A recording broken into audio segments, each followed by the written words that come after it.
Hey guys, tonight we step into the glowing dust of ancient Athens, where the air tastes like roasted olives and cheap wine, and where a man with just a few coins jingling in his pouch can choose between a philosopher's lecture or a visit to one of the many doorways promising pleasure. You wander into this city of marble temples and cracked stone streets, and you quickly realize that fun has a price. And sometimes, that price is steeper than your pride. The glow of oil lamps lines the crooked alleys, and laughter spills from doorways where the business of the night never really ends. You probably won't survive this with your wallet intact, but that's part of the charm, isn't it? So before you get comfortable, take a moment to like the video and subscribe, because you might fall asleep during this story and share only if you truly enjoy what I do here. And hey, let me know in the comments, where are you watching from and what time is it there right now? Now, turn off the lights and lie down on your chair or bed, and let's begin tonight's journey together. You arrive in the heart of Athens, the agora still buzzing even as twilight melts into night. The stones beneath your sandals carry centuries of footsteps, and the vendors are folding away their tables. But new figures emerge. Women with painted eyes and perfumed hair move like shadows toward the corners where men gather, while the clang of coins punctuates the chatter. You smell the faint sweetness of burning incense, mixed with something less poetic. Fish, sweat, the sharp tang of wine spilled carelessly on the stones. As you drift closer, the first thing you learn is that pleasure here comes in categories. The cheapest are the pornai, street-level workers who linger in narrow alleys or inside cramped brothels, often just a bed behind a thin curtain. They might cost only 1-obol, a coin so small that even a slave could save up for it after a long week's labor. Imagine tossing in the equivalent of a cheap cup of coffee today and stepping through a door for a hurried embrace. You sense the rush, the lack of intimacy, the transactional coldness, yet the accessibility is part of why Athens hummed with such encounters. But the whispers don't stop there. If you listen carefully, older men boast about their visits to hetaerae, the courtesans who are nothing like the hurried figures in the alleys. These women are educated, witty, sometimes foreign-born, and always expensive. Their laughter carries from symposia, the drinking parties of Athens' elite, where they play music, recite poetry, and flirt as deftly as they dance. Spending time with one of them might cost you a drachma, or 10, or even 100, depending on her fame. To put that in perspective, 1 drachma could buy you a sheep, or pay a laborer's wage for several days. 100? That was the cost of a feast, or the sum of a family's survival through a lean season.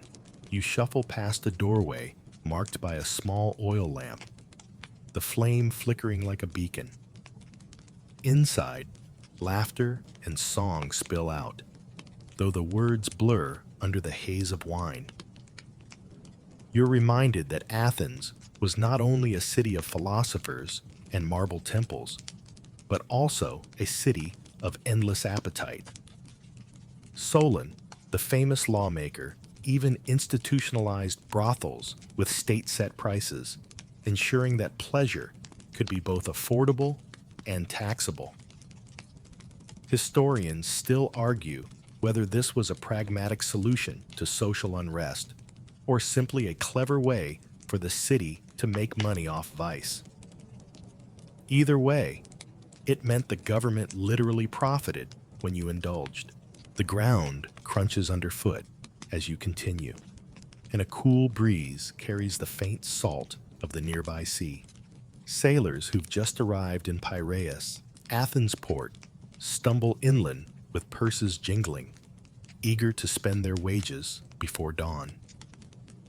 You overhear one drunken sailor complain that he spent too much on watered wine and now can only afford a cheap brothel, while his friend grins and boasts about saving up for a night with a famous hetaerae known for her flute playing. The irony strikes you. Here, music and conversation can be priced as high as physical pleasure itself. Quirky tidbits float into your ears.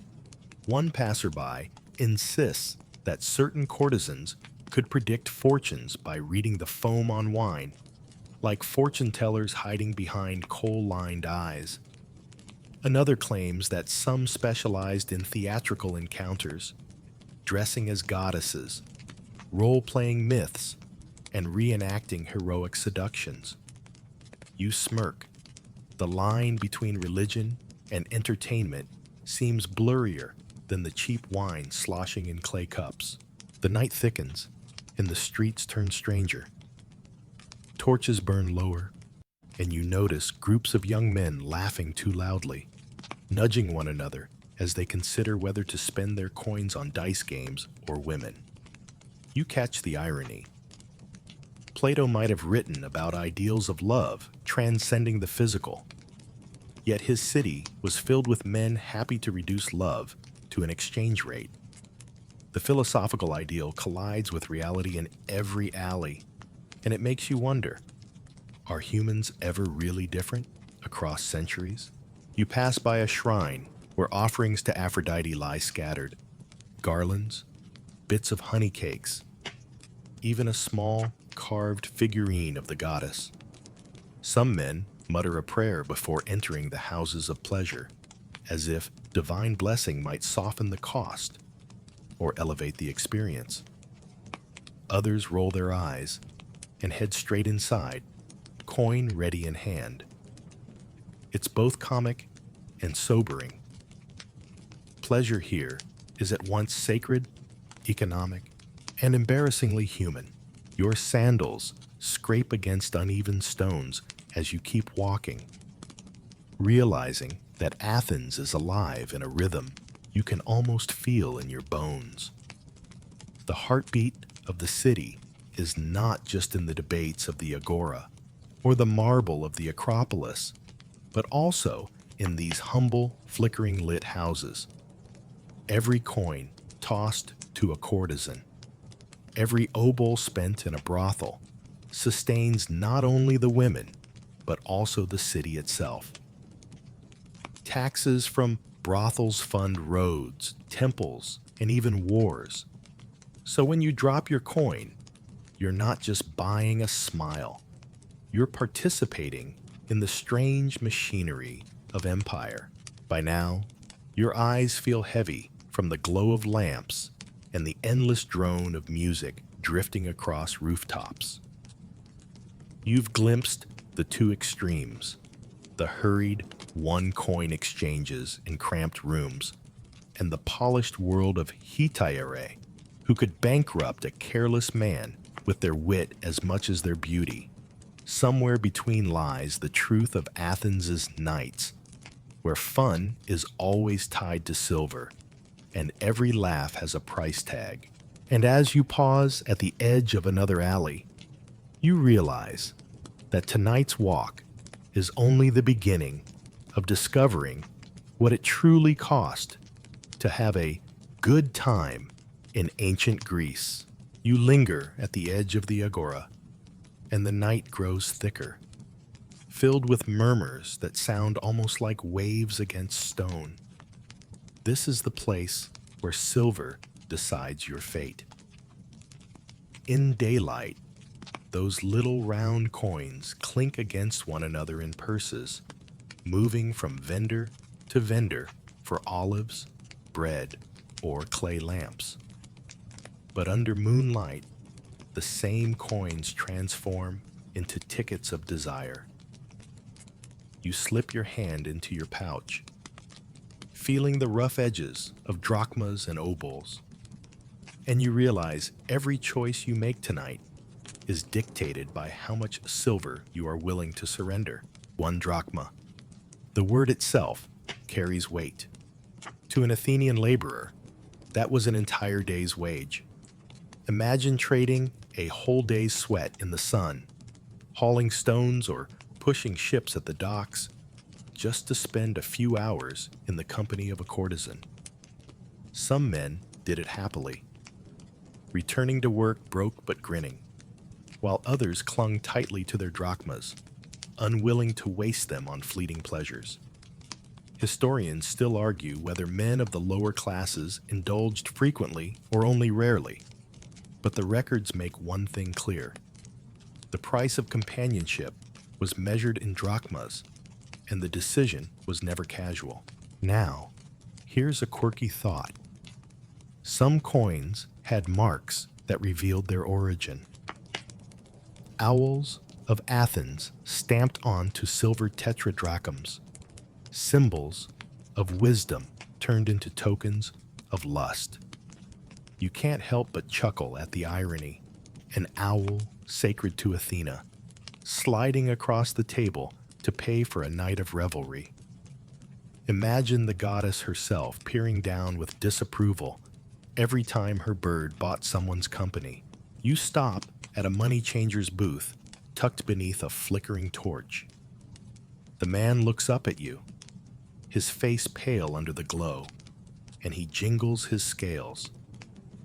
If you had foreign coins, you'd need to swap them, but the universal language here is silver. The clink of metal on bronze scale pans echoes like a drumbeat of temptation. A friend of yours whispers that brothel madams sometimes kept jars filled with mixed obols, like a piggy bank of passion. 1 coin at a time, enough to pay taxes back to the city. When you ask about choices, the answer comes swiftly.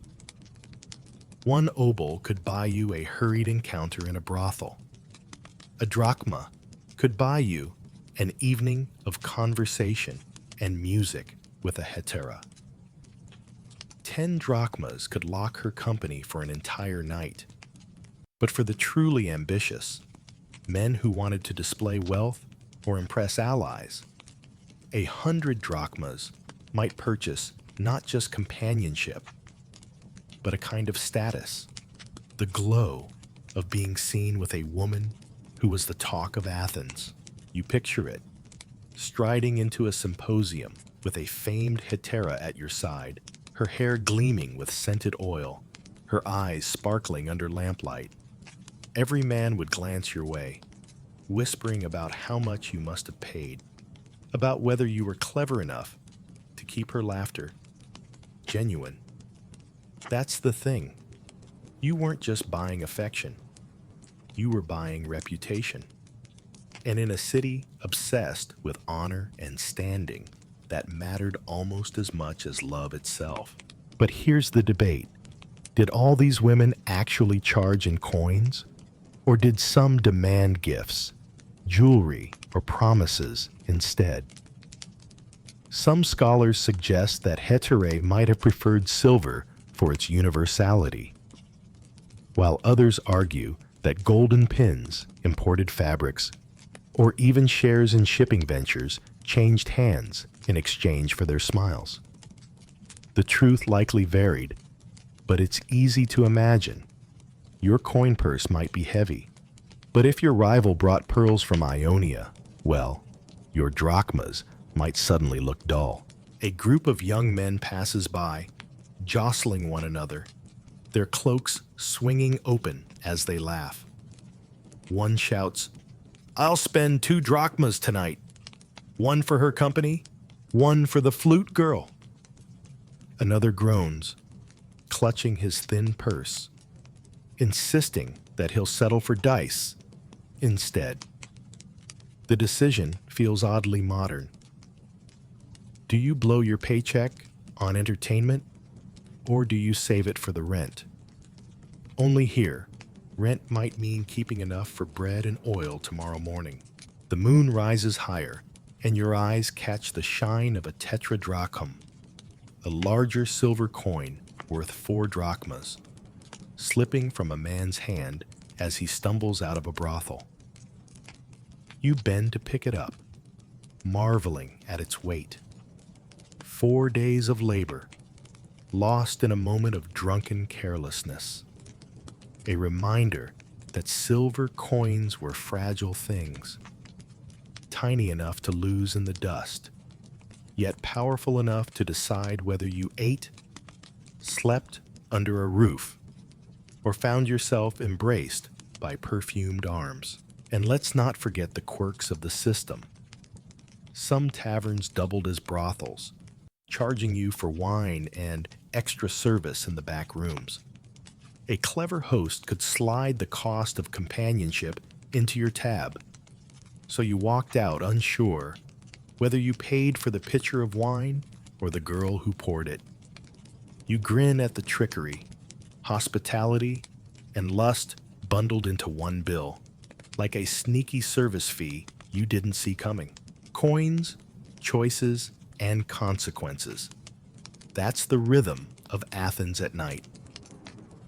The silver you carry defines not just what kind of pleasure you can buy, but also who you are in the eyes of others. Spend too little, and you're mocked as stingy. Spend too much, and you risk bankruptcy, like the poor fool who wasted a fortune on flute girls and then couldn't afford bread the next morning. And as you walk deeper into the city's heart, you feel that weight in your pouch, heavier than gold, heavier than pride. Every coin is a decision, every jingle a temptation. Tonight, your silver will decide whether you settle for the quick embrace of a brothel or gamble on the witty smile of a hetaerae. Either way, the city waits, ready to trade your coins for laughter, song, and the kind of memories that slip through your fingers as fast as silver itself. The streets narrow now, torchlight flickering against plastered walls stained with smoke. You find yourself being pulled toward the cheaper quarters, where the real bargains and the real desperation live. A drunken voice shouts an invitation from behind a beaded curtain, and you realize you've arrived at one of Athens' infamous brothels.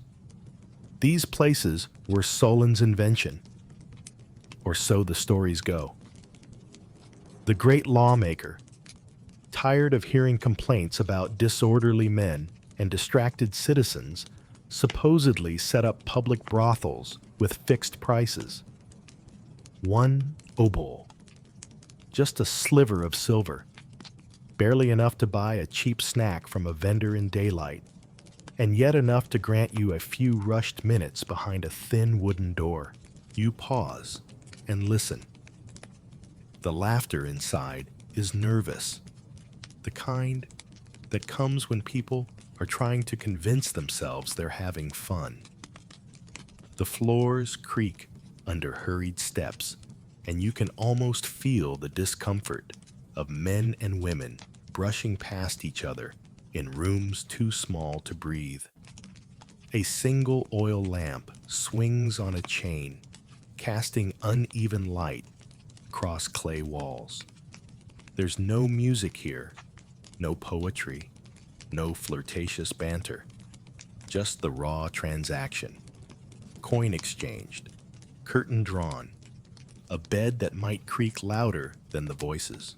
The room smells of smoke, wine, and something more sour. A reminder that when prices are this low, cleanliness is not part of the bargain. Some men shrug it off. They didn't come for perfumes or conversation.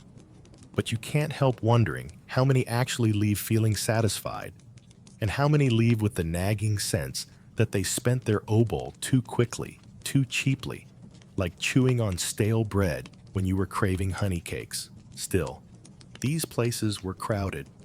Sailors just off the ships, young men without fortunes, farmers from the countryside clutching a single coin. They all lined up for their turn.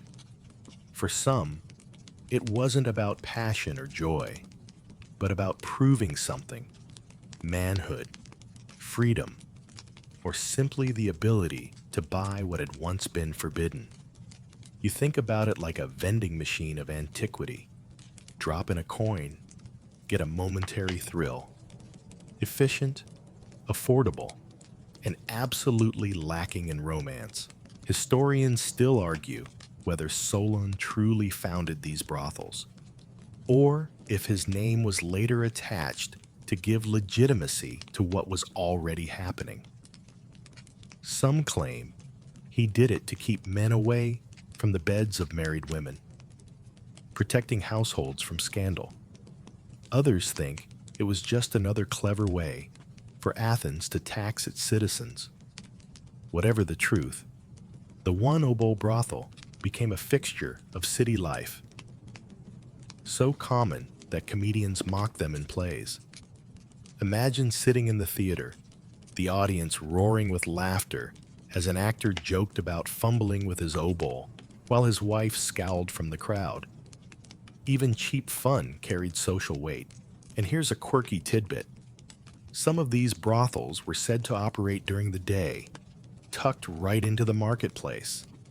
You could buy olives, inspect a new tunic, and if you had one obol left over, slip behind a curtain for a quick indulgence before heading back to haggle over bread. It sounds absurd, but it paints a picture of Athens as a place where desire was folded into daily life as casually as shopping for groceries.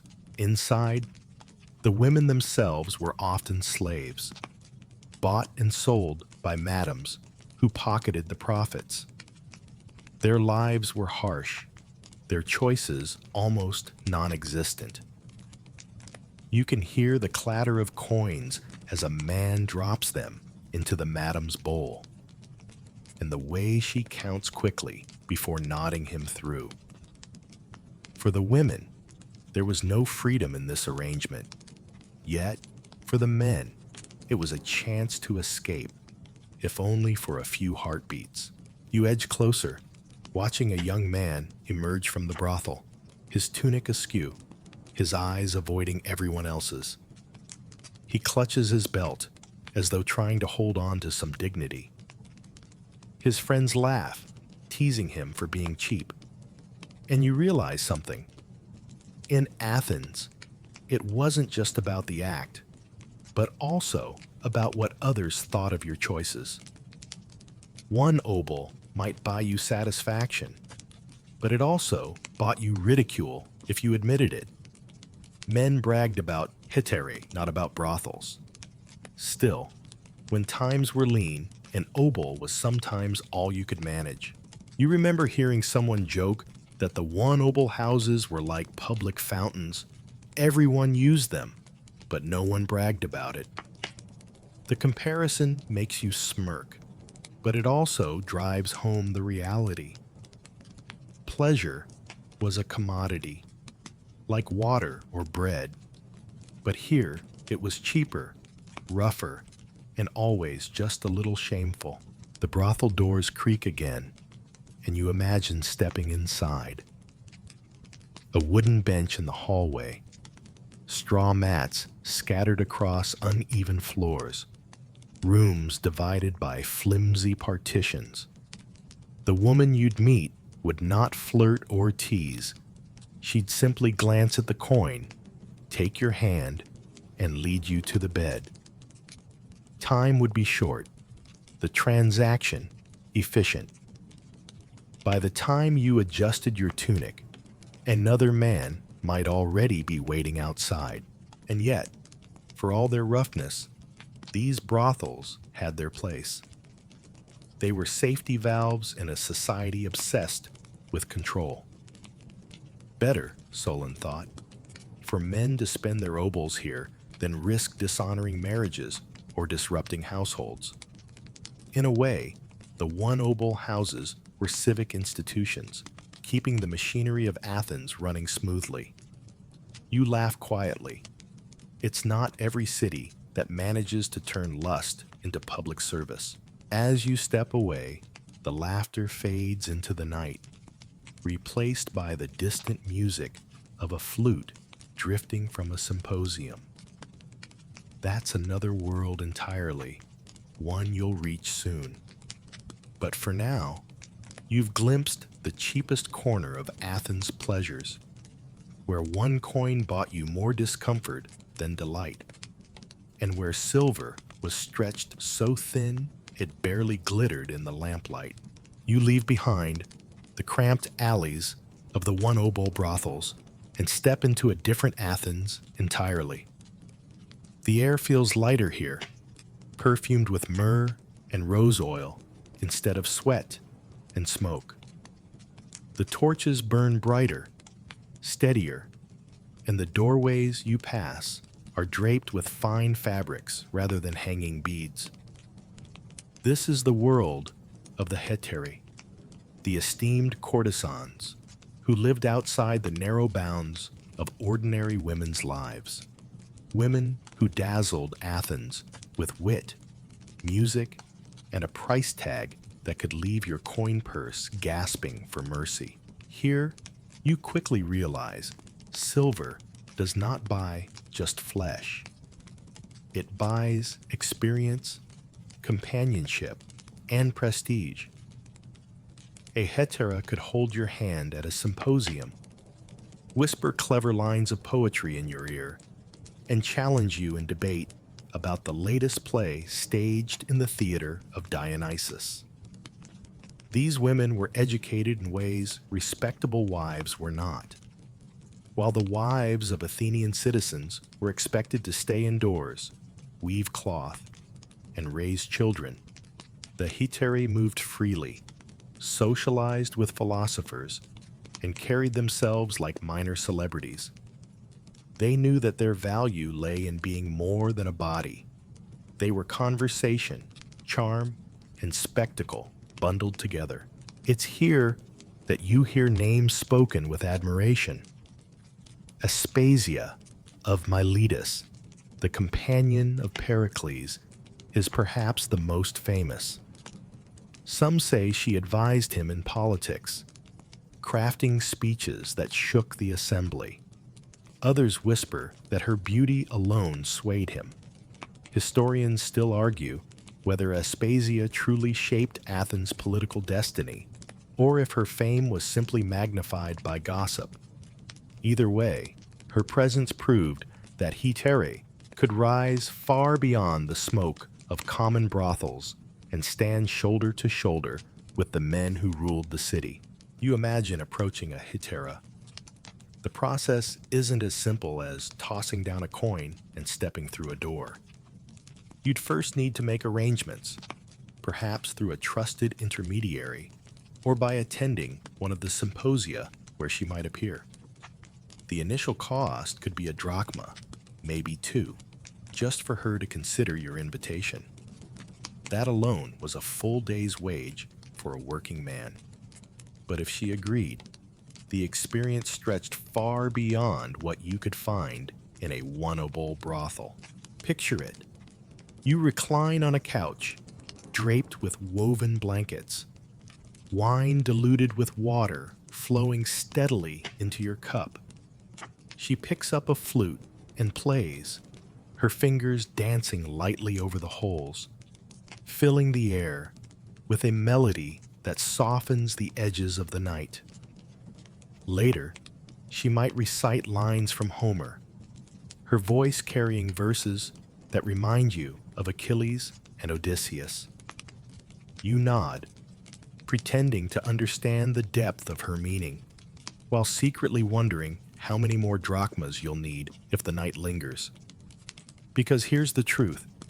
Every smile, every song, every whispered word has a cost, and the longer you stay, the higher the price climbs. And it isn't just silver. Gifts were common too. A finely crafted comb, an imported cloak, or even jewelry might secure her favor. Some men brought treasures from abroad, pearls from the East, spices from Egypt, fabrics dyed with rare colors. It was a competition of generosity, each suitor trying to outdo the other, until what began as a pursuit of pleasure turned into an auction of pride. You smirk, thinking how little has changed. People still spend fortunes on dates that are part romance, part performance. One scholar once wrote that hetaerae sold not their bodies, but their time. It's a clever distinction, and one that feels true as you observe them. These women crafted an image, always poised, always clever, always worth more than the man sitting across from them could really afford. Their services were layered: laughter, music, intimacy, guidance, sometimes even advice in business or politics. The hetaerae was less a mistress and more an institution. Half entertainer, half strategist, half muse. Yes, that's three halves, but when you see them in action, you realize the math of desire rarely balances. Quirky details surface in conversation. Some hetaerae kept guest books, recording the names of patrons who visited them, like celebrities signing autographs. Others were said to paint their rooms with murals, decorating their spaces with scenes of gods and lovers, as though reminding clients that they were stepping into a myth, not just a transaction. A few even traveled abroad with their patrons, joining campaigns or diplomatic missions, their influence stretching far beyond Athens' walls. You hear a joke among the men. 1 drachma buys a sheep, but 10 drachmas buys wisdom from the lips of a hetaerae. They laugh, but there's a bitter edge. A sheep feeds your family for months. A hetaerae feeds your pride for a night. Which is worth more? That question keeps philosophers busy, and it keeps you staring into your empty purse. As you sip watered wine, you think of the contrast. 1-obol bought you a cramped bed and a fleeting sigh. 10 drachmas could buy you a night of laughter, stories, and maybe, if fortune smiled, an intimacy that felt almost real. The gulf between the two worlds is vast, so vast that it makes you wonder whether they even belong to the same city. But they do. Athens was nothing if not a place of extremes. Soaring philosophy beside bawdy comedy. The Parthenon beside the one-obol brothel. And so you sit in the glow of lamplight, listening to a hetaerae tease a wealthy merchant with lines sharper than any spear. She laughs at his clumsy jokes, her eyes darting to his purse, and you realize the truth. In this exchange, she is always in control. He may hold the silver, but she sets the terms, and her price is as much about reputation as it is about need. As the night deepens, you imagine what it would cost to keep her company not just for an hour, but for a season. Some men did just that. Patrons who paid steady sums to keep a hetaerae as a long-term companion. It was expensive, ruinously so, but also intoxicating. To walk through Athens with such a woman by your side was to declare yourself not only wealthy, but cultured, refined, chosen. And that, perhaps, was the greatest service of all. Not the songs, not the whispered words, not even the intimacy. The hetaerae sold you the illusion that you were special, more clever, more desirable than the rest. For a price, she allowed you to believe in your own myth. The sound of flutes drifts toward you now, and it is unmistakable. You have reached the world of the symposium. Here, Athens truly loosens its hair. Imagine a villa with high walls, a courtyard where lanterns glow like small moons, and inside, Rooms filled with couches where men recline on cushions, wine cups in hand, their laughter bouncing from plaster walls. The symposium is not merely a drinking party. It is the very theater of male bonding, philosophy, poetry, and yes, indulgence. And in these spaces, the hetaerae sparkle brightest. You cross the threshold, and your senses nearly drown. The air is heavy with wine, its sharp sweetness mixed with the smoke of incense curling upward toward rafters. Bronze craters, large mixing bowls, gleam in the firelight, filled with wine diluted with water. Though by the late hours, the dilution is more myth than fact. A flute girl stands in the corner, cheeks puffed as she plays a song that stumbles between erotic and absurd. Men clap along, spilling wine onto their robes, shouting over one another in debates that swing from lofty metaphysics to bawdy jokes about goats. This is the hetaerae's arena. She enters the room not as a shadow in a brothel, but as a performer, a conversationalist, a spark in the drunken storm. She teases one man about his clumsy recitation of Homer, then winks at another who dares to challenge her knowledge of Anacreon's poetry. She sits, reclines, laughs, plays a tune herself, and then sings a verse so delicate that for a moment the room falls silent. In that silence, you understand her value. She can hold the attention of Athens' most restless minds. And the price? Astronomical compared to the one-obol houses. To bring a hetaerae to a symposium might cost several drachmas just for her appearance, and more if you hope to continue the evening privately. The men here do not simply pay for flesh. They pay for atmosphere. They buy into a performance where pleasure is draped in music and intellect. It's like comparing fast food to a 5-course banquet. Both feed you, but only one convinces you that you've tasted the god's own table. Historians still argue whether symposia were primarily political, social, or erotic in nature. The truth, of course, is that they were all three.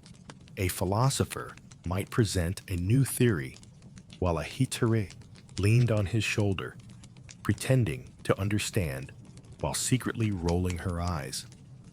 A general might boast of his campaigns, eager for her applause, and all the while, the flow of wine made tongues looser, laughter louder, and silver coins slip more easily from purses. Here's a quirky tidbit. Some symposia hired not just flute girls and hetaerae, but also acrobats, dancers, even trained animals for entertainment. One writer joked about a symposium where a trained monkey served wine, though you can imagine the chaos when the poor beast spilled it everywhere. Yet even with such antics, it was the courtesans who stole the spotlight. Their presence turned wine into fire, conversation into flirtation, and a dull gathering into legend. You watch as one wealthy merchant boasts that he has paid 10 drachmas for the exclusive company of a famed hetaerae for the night. His rivals scoff, but secretly they envy him. Another man groans that he lost half a year's savings in just 2 evenings, chasing the smile of a courtesan who never remembered his name. You realize that for many, the symposium is a stage where wealth is flaunted, where every coin spent is part of a performance designed to impress peers. The hetaerae, clever as ever, knows this, and plays along, raising her prices with every coy laugh. The wine deepens. A drinking game begins, Katabos, where players fling dregs of wine at a target, often a small disc balanced on a pole. Miss, and you're ridiculed. Hit, and you earn applause, and sometimes a kiss from the courtesan of your choice. You chuckle, realizing that even in the midst of philosophical banter, Athenians loved a silly game. It's like the ancient equivalent of karaoke mixed with darts, only with more flirting. As the night wears on, you see the hetaerae shift their strategies. Early in the evening, they dazzle with wit and grace. Later, as the men grow drunker, they lean into charm and affection, reminding each patron of how special he is, though you suspect she whispered the exact same words to the man across the room. By the time dawn threatens, her purse is heavier, his is lighter, and the city's economy has quietly shifted once again from silver to size. And through it all, you cannot ignore the backdrop. The symposium was not just a party. It was a classroom, a stage, and a battlefield of status. Philosophers like Plato wrote about them, sometimes with disapproval, sometimes with fascination. He once suggested that true love was something higher, something beyond flesh. And yet, even in his dialogues, courtesans slipped into the scene, laughing in the margins, proving that ideals were easily drowned in wine. You recline on a couch now, watching the room blur in lamplight. A hetaerae leans close, her hair brushing your cheek, her perfume sweet and distracting. You know she costs more drachmas than you should spend, but in this moment, you don't care. For the symposium is more than a gathering. It is a dream you willingly pay to enter, and every laugh, every note of the flute, every glance from her eyes feels like a coin dropped into fate's jar. The night is long, but your purse is not. And as the wine finally runs dry, you understand that this was no cheap thrill. It was Athens at its most extravagant, and every silver coin was burned like an offering to Dionysus himself. You stumble out of the symposium into the cool night air, ears still ringing with flute notes and laughter. The city feels different now, as though you've peeled back a layer of reality. Athens is no longer just marble temples and political debates. It is a marketplace of desire, and the currency is not only silver, but status. You begin to see the spectrum of women who populate this world of intimacy, from the lowest streetwalkers to the glittering hetaerae, and every rung of the ladder in between. At the bottom stand the porni, often slaves owned by pimps or brothel keepers. Their prices are set, their lives controlled. A man with just one obol can buy their time, though the encounter will be rushed and impersonal. The porni are the base layer of Athens' pleasure economy, visible, accessible, and disposable. You picture them standing in doorways, painted faces lit by torches, eyes hollow with routine. No silver gift or poetic speech could alter their fate. They belonged to their madams, and their earnings fed someone else's purse. Move one step higher, and you find women who worked in taverns, serving wine while offering extra service in back rooms. Their prices were slightly higher, their surroundings livelier. A man might justify the cost because he got music, wine, and companionship wrapped together. You laugh at the thought. Ancient Athens had its own version of the bar with benefits. Quirky enough, some taverns even had special furniture, couches built for two, encouraging men to linger longer and spend more coins. Climb further up the ladder. And you reach the independent courtesans, women who managed to free themselves from slavery or who were foreigners choosing this life. They had no master, no madam. Instead, they set their own prices, chose their patrons, and built reputations as entertainers as much as lovers. These women might cost several drachmas for an evening, but they offered more than physical pleasure. They could sing, dance, debate philosophy, and even advise in matters of business. Their freedom allowed them to craft identities that blurred the line between mistress and muse. And then, of course, there are the hetaerae, perched at the top of the hierarchy like jeweled owls. Their names were whispered in admiration. Their company sought not only for desire, but for prestige. To be seen with one was to declare wealth and taste, like walking into a banquet today with a celebrity on your arm. Their prices could bankrupt merchants. Their loyalty was rare, and their influence sometimes stretched into politics. You remember Aspasia again, the partner of Pericles, accused by rivals of swaying him with her clever tongue. Historians still argue whether she truly influenced policy or whether men simply feared a woman with too much wit. Either way, her presence demonstrates how far a hetaerae could climb. The ladder is clear now. At the bottom, one-obol buys you a bed creak and a sigh. At the top, 100 drachmas might buy you not just a night, but a legend. And in between lies a wide, murky field of choices, each step demanding more silver, more risk, more entanglement. You wonder if Athenians measured their manhood by how far they could climb this ladder, how much they could spend without falling off. You pause to watch a group of men debating just that.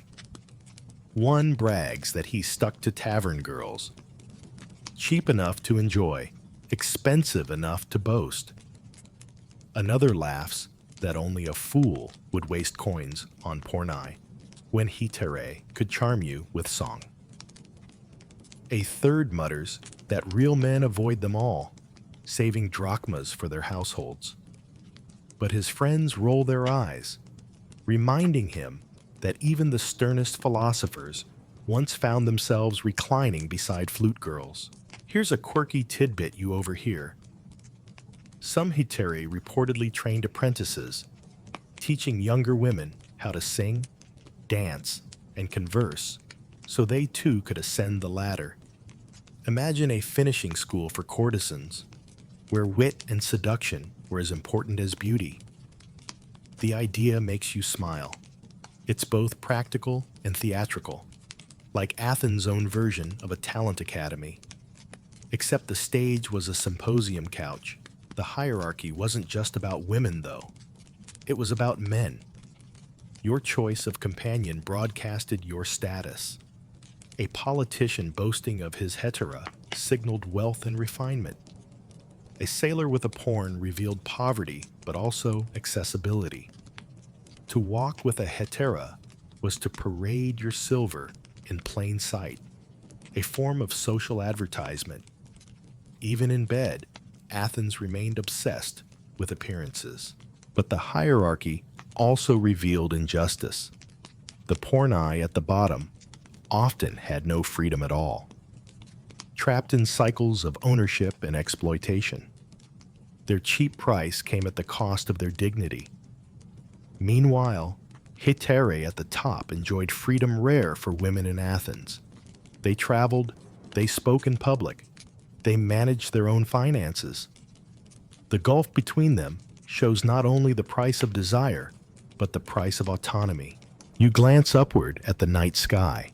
Stars faint over the lamplight, and realize how much of Athens' social order is mirrored in its pleasures. Just as citizens, medics, and slaves were arranged in strict hierarchies, so too were the women who served them. A single coin could buy you a moment, but the kind of coin determined whether that moment was sweat-stained or perfumed. Historians still argue how rigid this ladder really was. Could a porn ever become a hetaerae? Could a hetaerae fall back down into obscurity? The truth is messy, filled with stories of women who rose or fell depending on patrons, fortune, or scandal. You think of it like climbing the Acropolis, a steep, uneven climb, but possible if your sandals hold. As you walk away from the symposium quarter, you hear echoes of both worlds, the laughter of hetaerae behind marble walls, and the muttered bargains of porni in smoky alleys. Both exist side by side, and both define Athens as much as its temples or its theaters. For in this city, pleasure is not a simple act, but a spectrum, a ladder you climb one silver coin at a time. And as your hand brushes the weight of your coin purse, you know exactly where you stand on that ladder tonight. You find yourself mulling over a simple but important question. What exactly did 1 drachma buy you in Athens?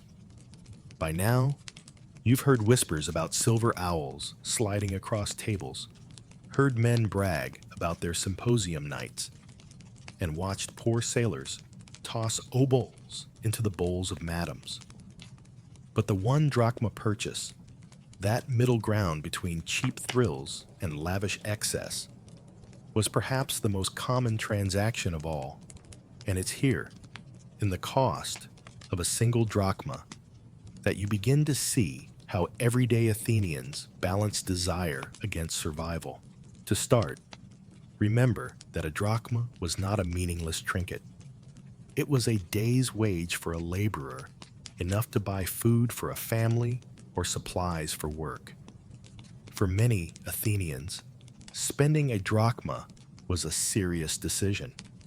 And yet, the lure of companionship pulled coins from purses all the same. You picture yourself finishing a long day, hauling stones for a builder, or rowing in the blazing sun at Piraeus. Your muscles ache, your throat is dry, and your pouch holds just 1 silver drachma. You could spend it on bread, oil, and wine for your household. Or you could spend it on a courtesan's laughter, her music, her kiss, and plenty chose the latter. For a drachma, you could escape the smoke of taverns and step into the modest house of a courtesan. She might not be as famous as the hetaerae of the symposium, but she would still offer more than the hurried rush of a brothel.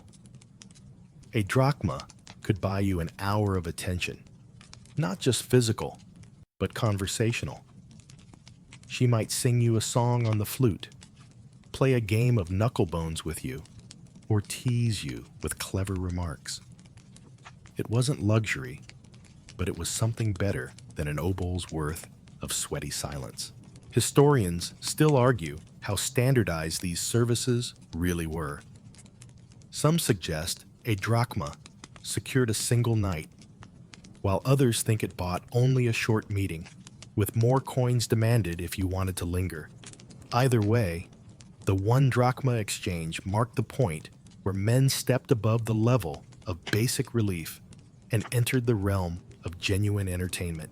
Quirky stories surface here. One old comedy play joked that for a drachma, you not only got the courtesan, but also the right to complain if the wine was weak. Imagine that. Customer service in 5th century Athens, with men haggling over both kisses and craters. Another tale describes a courtesan who insisted she charged extra if her client fell asleep too early. You grin at that. Ancient Athens had its own version of the overtime fee. When you think about it, 1 drachma was the perfect price for temptation.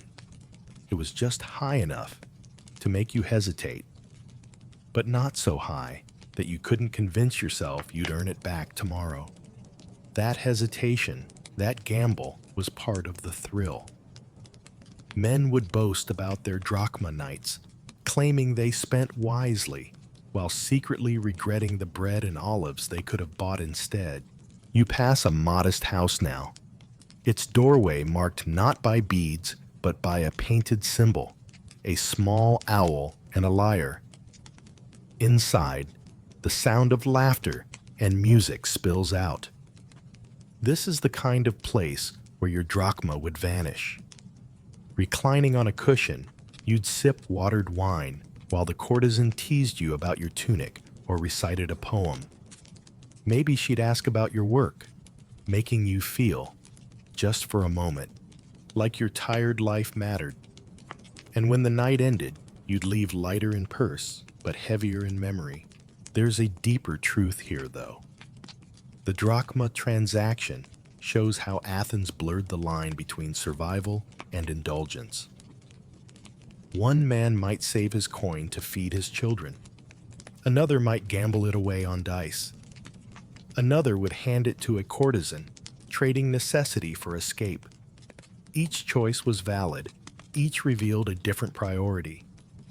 You realize that Athens was not simply divided by rich and poor, but also by how people chose to spend their limited silver. And here's where you notice something ironic. While hetaerae were the ones remembered by history, Aspasia, Lais, Phryne, it was the one-drachma courtesans who kept Athens' pleasure economy alive. They were the daily bread of desire, the steady background to the city's nights.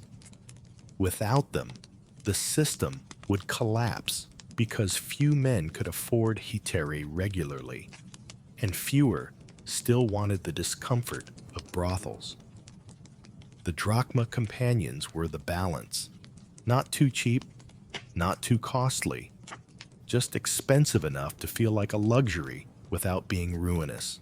You pause to consider how many drachmas an Athenian might spend in a year. Perhaps a dozen, perhaps more. Enough to make a difference. Some scholars argue that men budgeted for pleasure the way they budgeted for food or clothing, factoring drachmas into their yearly expenses. Imagine scribbling a list. Bread, 10 drachmas. Sandals, 2. Courtesans, 15. It sounds strange, but it shows how normalized these exchanges were. Another quirky tidbit: some courtesans apparently offered package deals. Several visits for a set price, like the ancient version of a punch card. The idea makes you laugh, imagining a man pulling out a clay token marked with tally lines, muttering, 2 more visits, and the next one is free. Whether it's true or not, the rumor reveals how Athenians loved to joke about the economics of desire. As you walk away, your pouch feels heavier than it is, because now you understand the power of a single drachma. It is the pivot point in Athens' world of pleasure. The coin that balanced survival against indulgence, necessity against fantasy. Spend it on food, and you live another day. Spend it on a courtesan, and you live another kind of life, if only for a night. The streets quiet around you, lamps sputtering low, and you realize how many men must have stood where you are, coin in hand, weighing their choices. And just like them, you feel the tug of silver, whispering promises of laughter, music, and fleeting warmth in a city where nothing, neither bread nor beauty, comes free. The night deepens, and the torches along Athens streets burn low. But in the houses of the wealthy, the lamps are still glowing. Here, the air is perfumed with incense, the couches draped in fine woven fabrics, and the laughter is softer, more practiced. This is the world of the 100-drachma dream, an extravagance so far beyond the reach of common men that merely hearing about it feels like gossip from Olympus. To spend that kind of silver is to declare yourself not only wealthy, but untouchable. A man who can bend the city's pleasures to his will. Think about it. 100 drachmas. That is nearly a third of a year's wages for a laborer. It could buy you a flock of sheep, or a sturdy donkey, or months of grain for a household. It could repair a leaky roof, buy new sandals for every child, and still leave coins jingling in your purse. And yet, some Athenians willingly poured that fortune into a single night with a courtesan whose name carried the weight of legend. What did such a night look like? You enter the house and immediately realize you've left the ordinary world behind. Musicians play not just flutes, but lyres and harps, their melodies weaving together like threads of silk. The courtesan herself is dressed in imported fabric dyed deep purple, a color so rare it costs nearly as much as gold. She greets you not with hurried nods, but with practiced grace, as though you are a hero stepping into your rightful myth. Wine is poured into golden cups, not clay, and the food laid out before you is not barley bread, but roasted lamb, honey cakes, figs, and nuts. The night begins as a feast, and only later does it slide into more private pleasures. Historians still argue whether these extravagant fees were exaggerations. Gossip meant to elevate certain courtesans into near mythical figures. Some claim that women like Phryne, whose beauty was so famous she was put on trial for impiety, could indeed command such sums. Others suspect the numbers were inflated by rivals or comedians to make a point about excess. But even if the 100-drachma fee was rare, the idea of it electrified Athens. To spend so much on pleasure was both scandalous and enviable, a boast whispered in taverns for weeks afterward. Here's a quirky detail. One story claims Phryne was so wealthy from her patrons that she offered to rebuild the walls of Thebes after a war, demanding only that the inscription read, "Destroyed by Alexander, restored by Phryne, the courtesan." Whether true or not, the tale shows how the riches from nights of excess could rival the fortunes of politicians.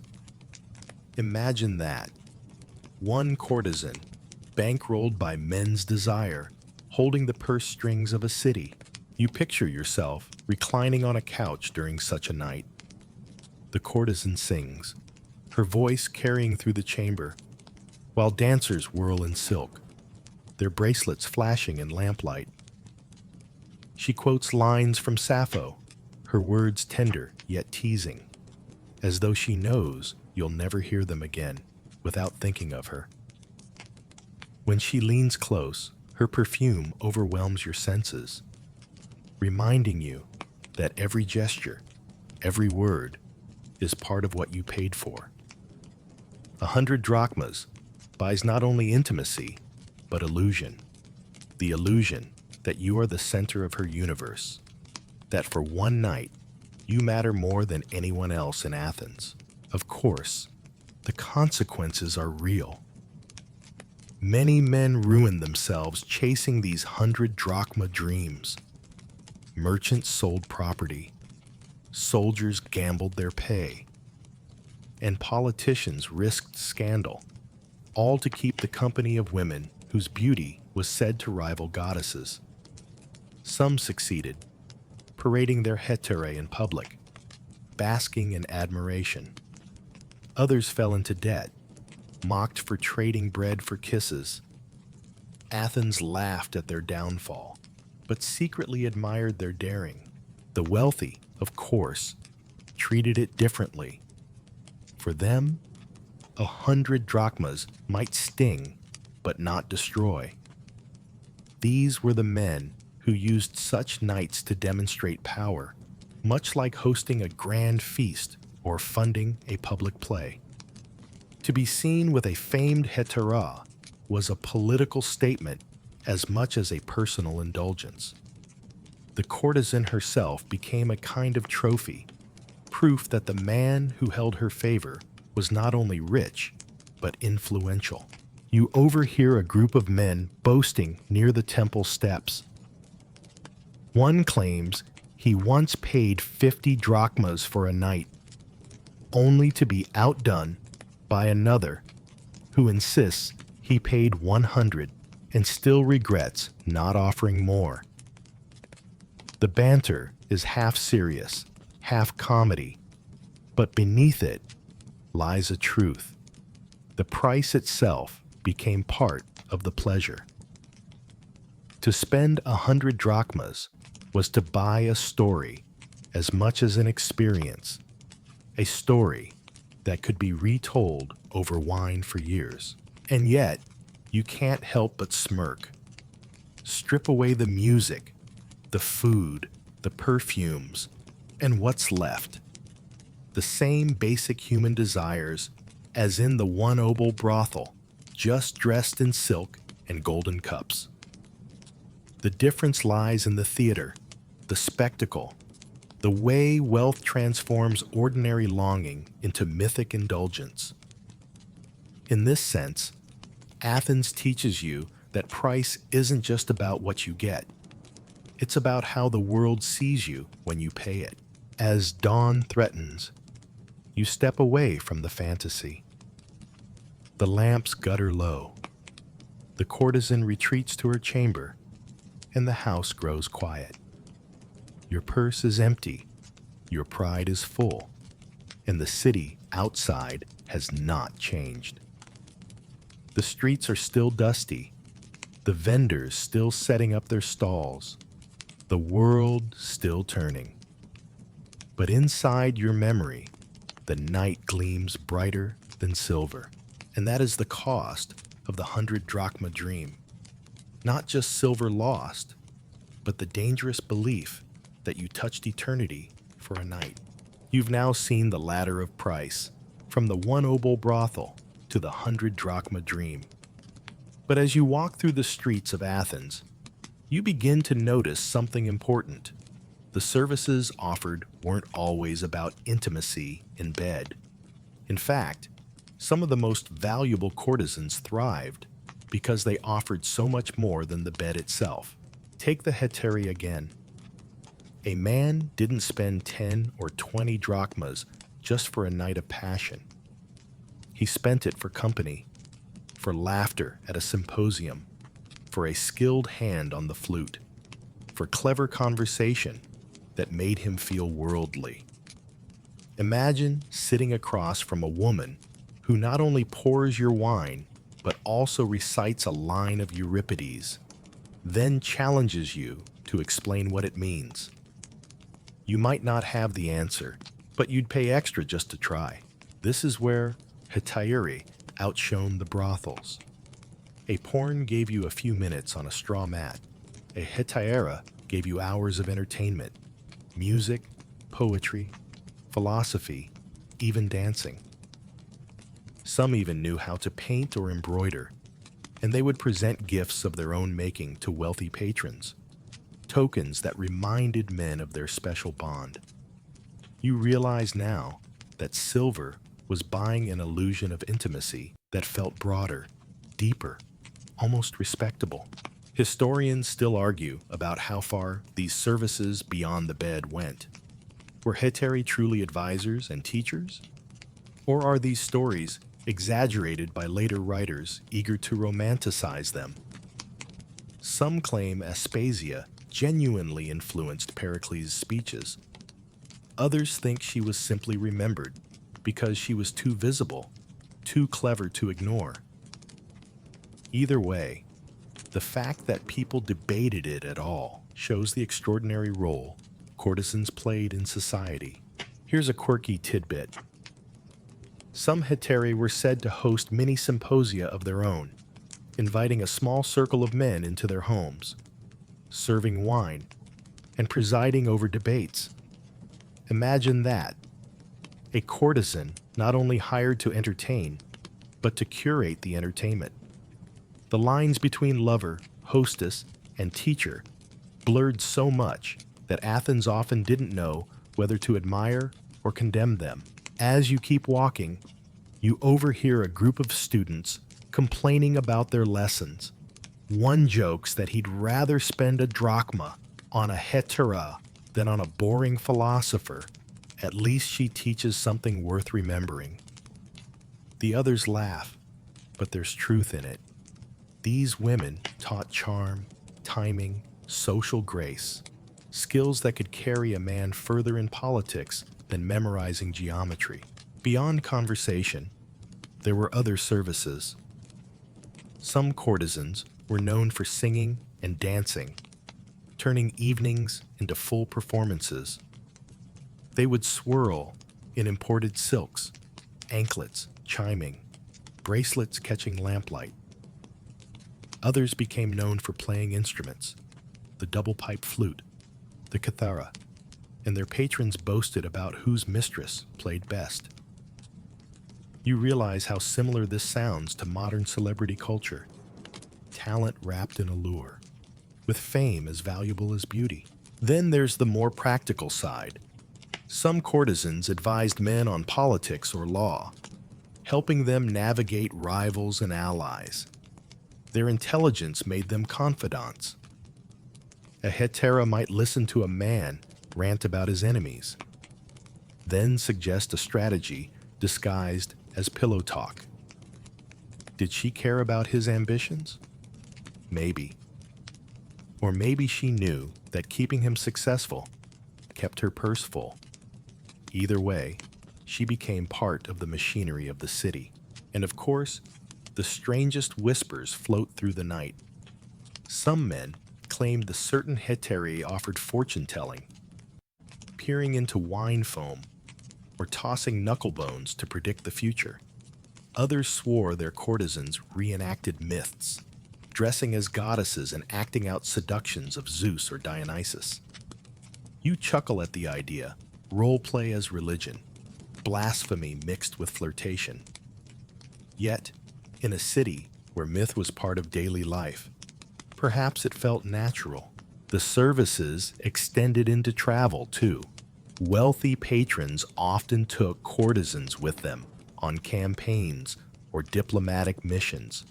Imagine a hetaerae sailing across the Aegean, standing on the deck of a trireme, her hair whipping in the sea breeze while soldiers whispered about her in awe. To keep her company was to keep home close, to carry civilization even into war. And then there was the art of teaching charm. A young man with ambitions might seek a hetaerae not only for pleasure, but for practice, learning how to converse, how to flatter, how to manage his emotions. She became a tutor in masculinity, preparing him for the public stage of politics. It sounds funny, but think about it.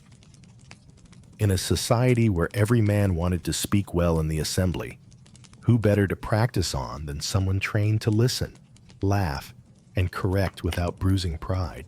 You realize, standing there, that the hetaerae blurred the line between service and art. They were entrepreneurs of affection, packaging wit, music, and intimacy into a single performance. Their true product was not pleasure, but significance. The feeling that your life, however ordinary, mattered in the presence of someone extraordinary. The poor pornai couldn't offer this. Their service was blunt, quick, forgettable.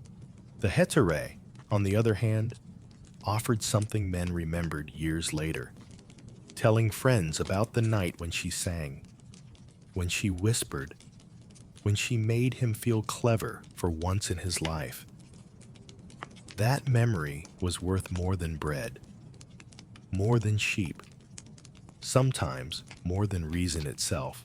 As dawn creeps into the streets, You can almost hear the echoes of these layered services, the laughter, the debates, the music that rose and fell with the city's fortunes.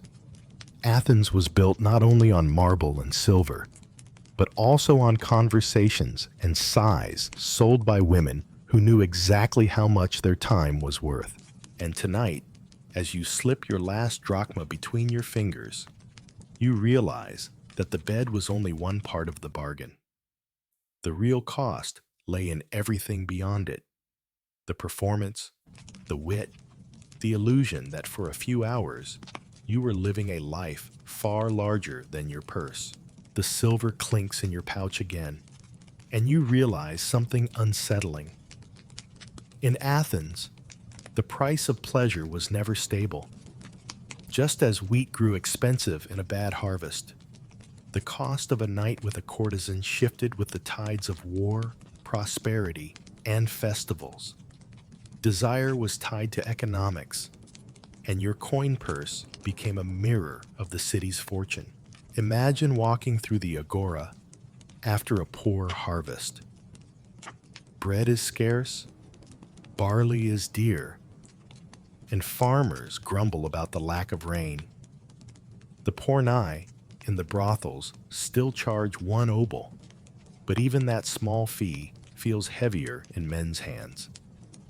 Instead of tossing coins lightly, customers haggle, demand more time, complain about weak wine. The madams, sensing desperation, lower prices slightly, while courtesans who once charged drachmas settle for less. It's survival, for them as much as for you. The economy squeezes everyone, even those selling affection. Now, picture Athens during war. Soldiers flood back from campaigns with purses jangling with spoils, hungry not for bread, but for escape. Suddenly, prices soar. A hetaerae, who once asked 10 drachmas, now demands 20, and men gladly pay, eager to forget the clash of shields and the warmth of her arms. Historians still argue whether courtesans deliberately raised prices in wartime or whether the market simply followed the soldiers' spending. Either way, silver flowed into their hands like water from a cracked jug. Quirky tidbits surface when you ask about festivals. During the Great Dionysia, when the city drowned itself in wine and theater, courtesans charged double, sometimes triple, their usual fees. Why? Because demand exploded. Every man wanted to end his night of revelry with laughter and affection, and the women knew they were as much a part of the festival as the plays themselves. Some even appeared at processions, perfumed and smiling, weaving themselves into the celebration, as if to remind Athens that pleasure was as sacred as ritual. One merchant you overhear complains bitterly. Last year, 2 drachmas bought me an evening and a song. This year, it barely buys a song. His friends laugh, but his frustration is real. Inflation touched everything. Grain, oil, sandals, and intimacy was no different. You smirk at the thought. Athens had its own version of holiday pricing. Some things never change. The city's wealth also shaped desire. When Athens dominated trade across the Aegean, silver poured in from allies and tributes. Men flaunted their riches at symposia, tossing drachmas into courtesans' bowls as casually as dice onto a gaming board. Courtesans responded by raising their prices, knowing they could afford to be selective. But when Athens lost battles and coffers emptied, those same women adjusted quickly, trading glamour for survival. The economy of desire was flexible, as practical as any merchant at the docks. You think of how this must have felt for the women themselves. Their lives were tied not just to the whims of individual men, but to the fate of the entire city. A hetaerae's fortune could rise with victory and collapse with defeat. Imagine being adored one year, traveling with generals, and the next, begging for coins after a naval disaster. The bed was constant, but the silver was fickle. Historians still argue whether this made courtesans opportunists or victims. Some portray them as clever entrepreneurs, adjusting prices to maximize profit.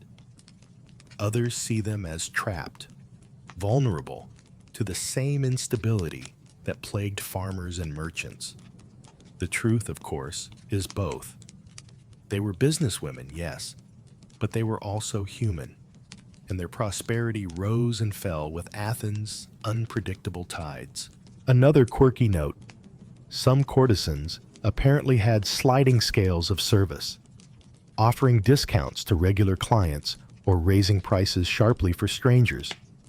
One writer joked that you could always tell when a man was new in town because he paid double for the same kiss locals got at half the price.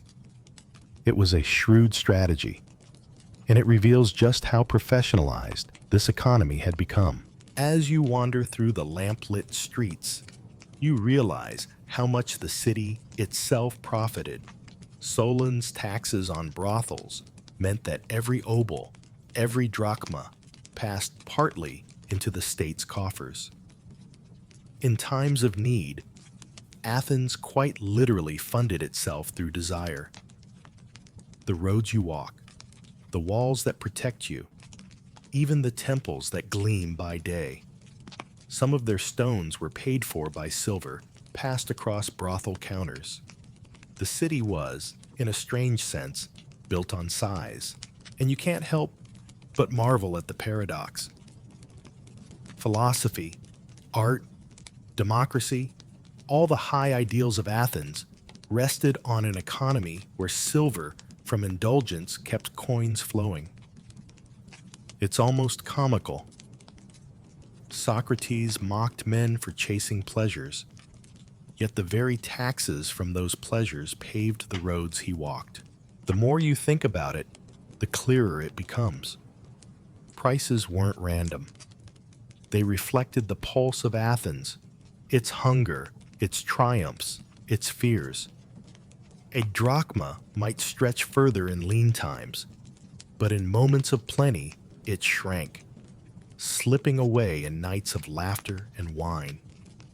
You realize that to understand Athens' pleasures is to understand Athens itself, because in this city, even desire had an exchange rate.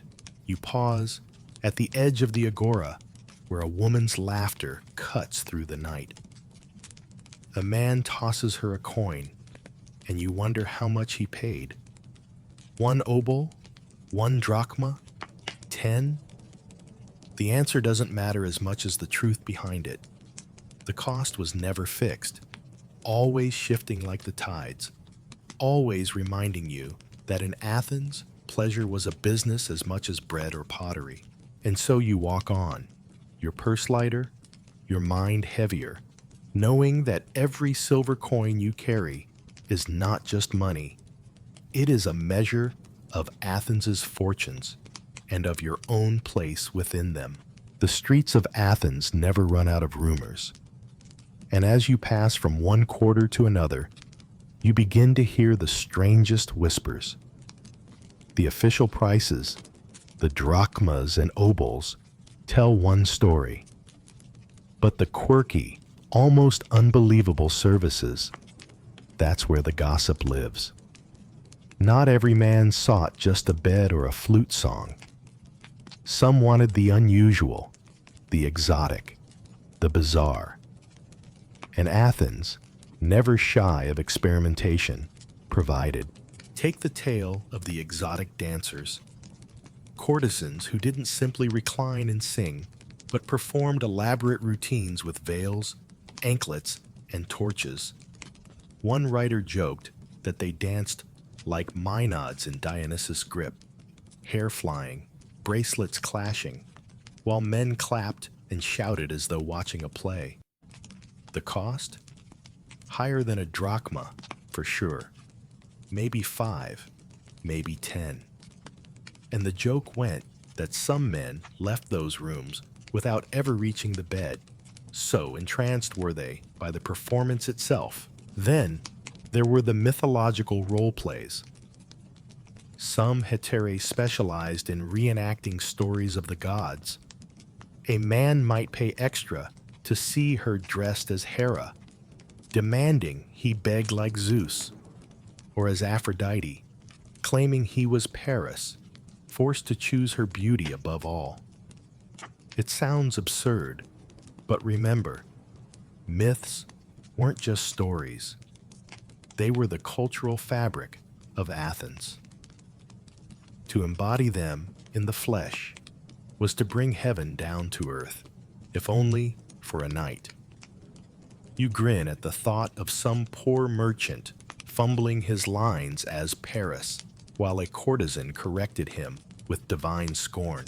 Quirky still, others whispered about courtesans who offered divination. Drop a few extra coins, and she would swirl your wine, watching the bubbles or the foam, then declare whether your ships would arrive safely or whether your rivals would falter in court. Was it true prophecy or clever improvisation? Historians still argue whether these tales reflect actual practices or just the Athenians' talent for comedy. But the image sticks. A courtesan leaning close, pretending to peer into destiny, while quietly counting your silver under the table. And then there were rumors, darker still. Fetishes, peculiar requests, the kind comedians loved to mock on stage. Some men supposedly wanted to be scolded like schoolboys, others to be dressed in women's robes and paraded before the hetaerae. One play made fun of a politician who allegedly paid to be tied up with garlands while flute girls laughed. You can almost hear the audience roaring, slapping their knees, because nothing amused Athenians more than the hypocrisy of the powerful revealed in the bedroom. Of course, these whispers carried social risk. To be known for unusual tastes was to invite mockery. But some courtesans turned this to their advantage. They became keepers of secrets. A man could pay not only for services, but for silence. If you trusted her, she might guard your reputation, never speaking of the foolish things you asked. If you didn't pay enough, well, rumors spread quickly in a city that thrived on gossip. Silver, then, didn't just buy pleasure, it bought privacy. As you pass a group of men clustered under a torch, you overhear one claiming he paid for a courtesan to dress as Artemis, huntress of the moon. His friends jeer, asking if he got shot by her arrows instead. Another brags about a courtesan who could mimic the voice of a famous actress, turning the night into a private performance. You laugh under your breath. Athens had invented what we might call custom packages long before modern times. Here's another oddity. Some hetaerae reportedly trained animals, small birds or monkeys, to perform tricks during evenings. Imagine sipping wine while a parrot squawked lines of poetry, or a monkey balanced cups on its head. It sounds ridiculous, yet Athens was a city where novelty was prized. If it entertained, if it shocked, if it made people talk, then it had value, and men were willing to pay. Historians still argue whether these tales are exaggerations from comedies or glimpses of real practices. The truth, as always, likely lies between. Certainly, hetaerae were clever enough to expand their services beyond the predictable. Desire, after all, grows dull when routine. By layering in novelty, song, dance, myth, divination, They kept clients intrigued and their purses full. What strikes you most is how creative this economy of intimacy became. It wasn't static, it evolved. The porni sold bodies, the hetaerae sold experiences, and the most inventive courtesans sold fantasy, the chance to step out of ordinary life and into a myth, a joke, or even a glimpse of fate. You walk on, the night air cooler now, and you imagine yourself tempted by these oddities. Would you pay extra to be Paris choosing Aphrodite? To have your future told in wine foam? To watch a dancer swirl like a maenad? Maybe you would, maybe not. But the fact remains, others did, and their silver kept the wheels of this strange business turning. And as you drift deeper into Athens' nocturnal heart, you realize something important. The city's pleasures weren't just about the body. They were about imagination, about bending reality into something brighter, stranger, and more memorable than daily life. And for that, the price was always higher. Sometimes 10 drachmas, sometimes 100, sometimes your pride itself. You've wandered far enough into Athens' night that even the laughter of courtesans fades into the background. Here, the streets are quieter, the lamps fewer, but the conversations you overhear are sharper. These are the corners where philosophers gather, men who turn even pleasure into a debate. And you realize, in Athens, even the bed became a battlefield of ideas. Take Socrates. Yes, the same man who walked barefoot through the agora, pestering people with questions until they squirmed. He was notorious for mocking men who wasted fortunes on courtesans. If beauty is all you want, he supposedly quipped, then buy yourself a pet bird and stare at it all day. It's the kind of dry jab that makes you chuckle. Cheap, sarcastic, but effective. To him, the silver spent on hetaerae was proof of weakness, of chasing shadows rather than truth. Yet, ironically, even Socrates couldn't escape the orbit of courtesans. He was known to converse with Aspasia, Pericles' companion, praising her wit, and sometimes using her as an example of rhetorical skill. Historians still argue whether he genuinely respected her intellect or simply enjoyed provoking his students by holding up a courtesan as their equal. Either way, the fact that her name crossed his lips shows that philosophy and pleasure were not as separate as he liked to pretend. Plato, too, tangled with the subject. In his Symposium, a dialogue that literally takes place at a drinking party with courtesans nearby, he elevates love into something almost divine, an ascent from physical attraction to intellectual and spiritual unity. You smile at the irony.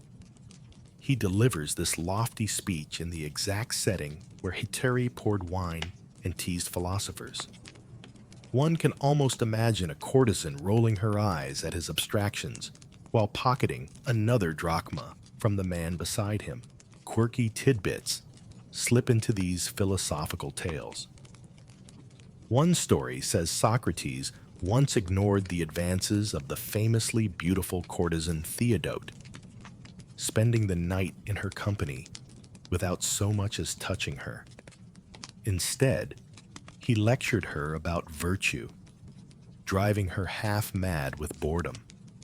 His friends joked that he was either the wisest man alive or the dullest. You can't help but laugh at the thought.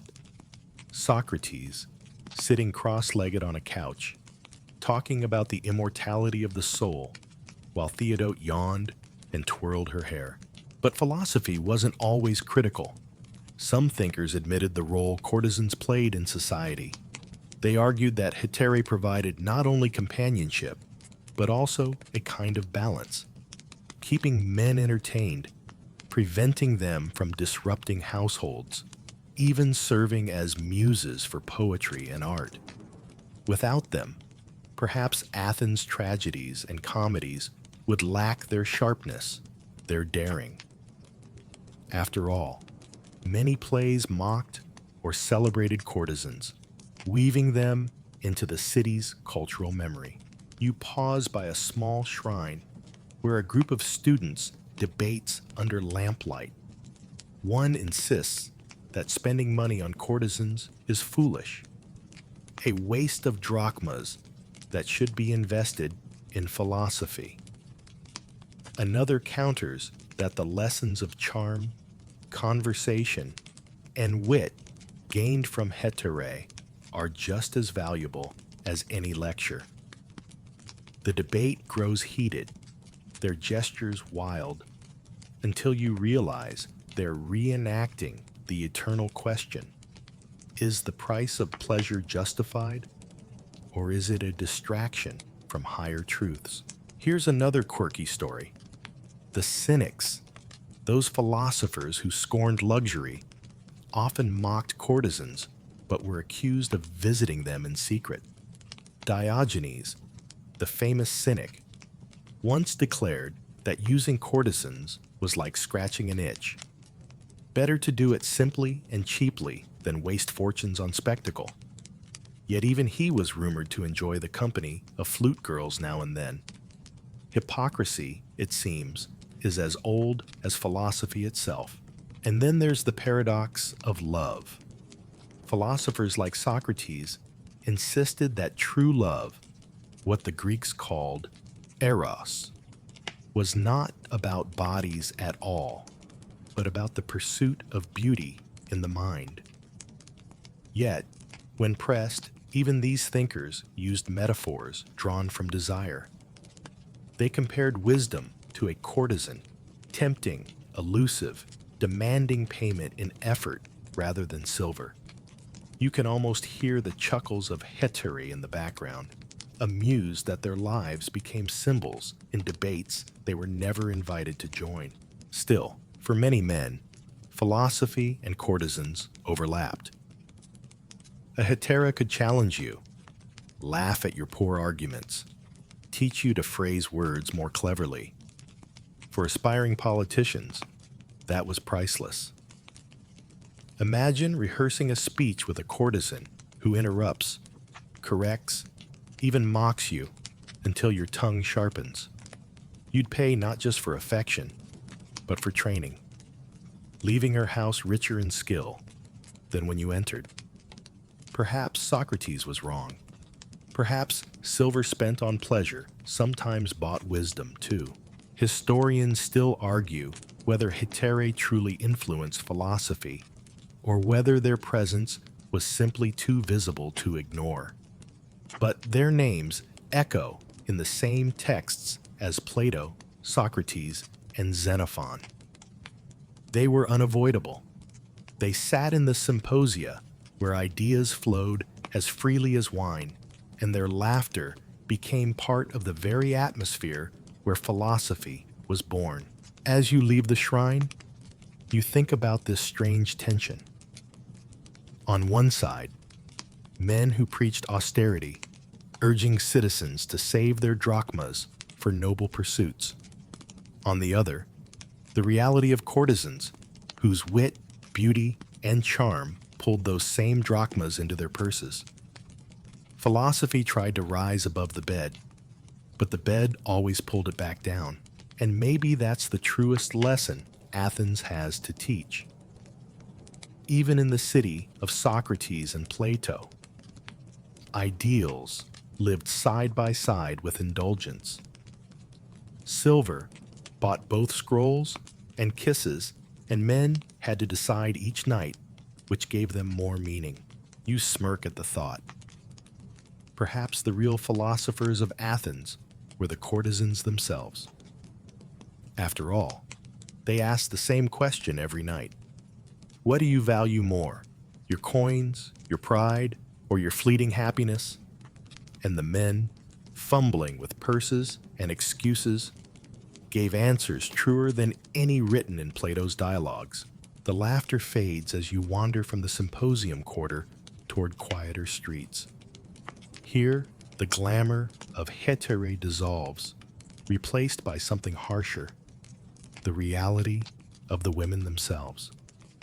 Behind every coin exchanged and every song sung lies a life, sometimes gilded, often scarred.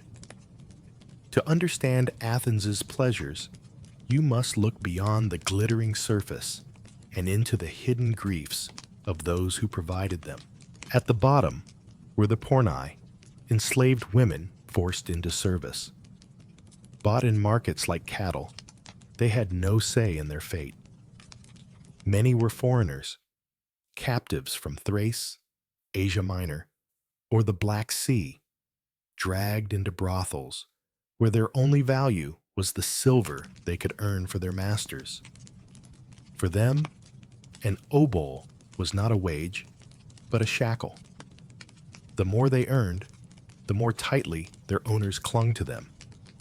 You picture a young girl, no more than 15, standing in a smoky room as men drop coins into a bowl. Her eyes empty because she knows none of those coins will ever free her. Above them stood freedwomen, or foreigners, who chose this path because Athens offered them few other options. They had more autonomy, setting their prices and choosing their clients, but their lives were still precarious. A bad season, a jealous rival, or a vindictive patron could shatter everything. Some managed to save enough silver to buy small homes, to live with a shred of independence. Others fell back into debt, forced once again into servitude, and at the very top were the famous hetaerae, the women whose names echo through history. They are remembered as witty, charming, powerful, but even they carried risks. For every Aspasia who walked beside Pericles, there were dozens of courtesans forgotten, their fortunes vanishing when their patrons tired of them. Beauty fades, wit can be silenced, and the city rarely forgave a courtesan who lost her shine. Their freedom was real, but it was fragile, balanced on the whim of silver and reputation. Historians still argue whether hetaerae enjoyed true power or only the illusion of it. Some claim they lived nearly as equals to men, attending symposia, influencing politics, shaping culture. Others point out that their security always depended on their patrons, that the same city that applauded them in one season might condemn them in the next. You realize that both are true. They were celebrated and vulnerable, powerful and disposable, all at once. You hear stories whispered in the night.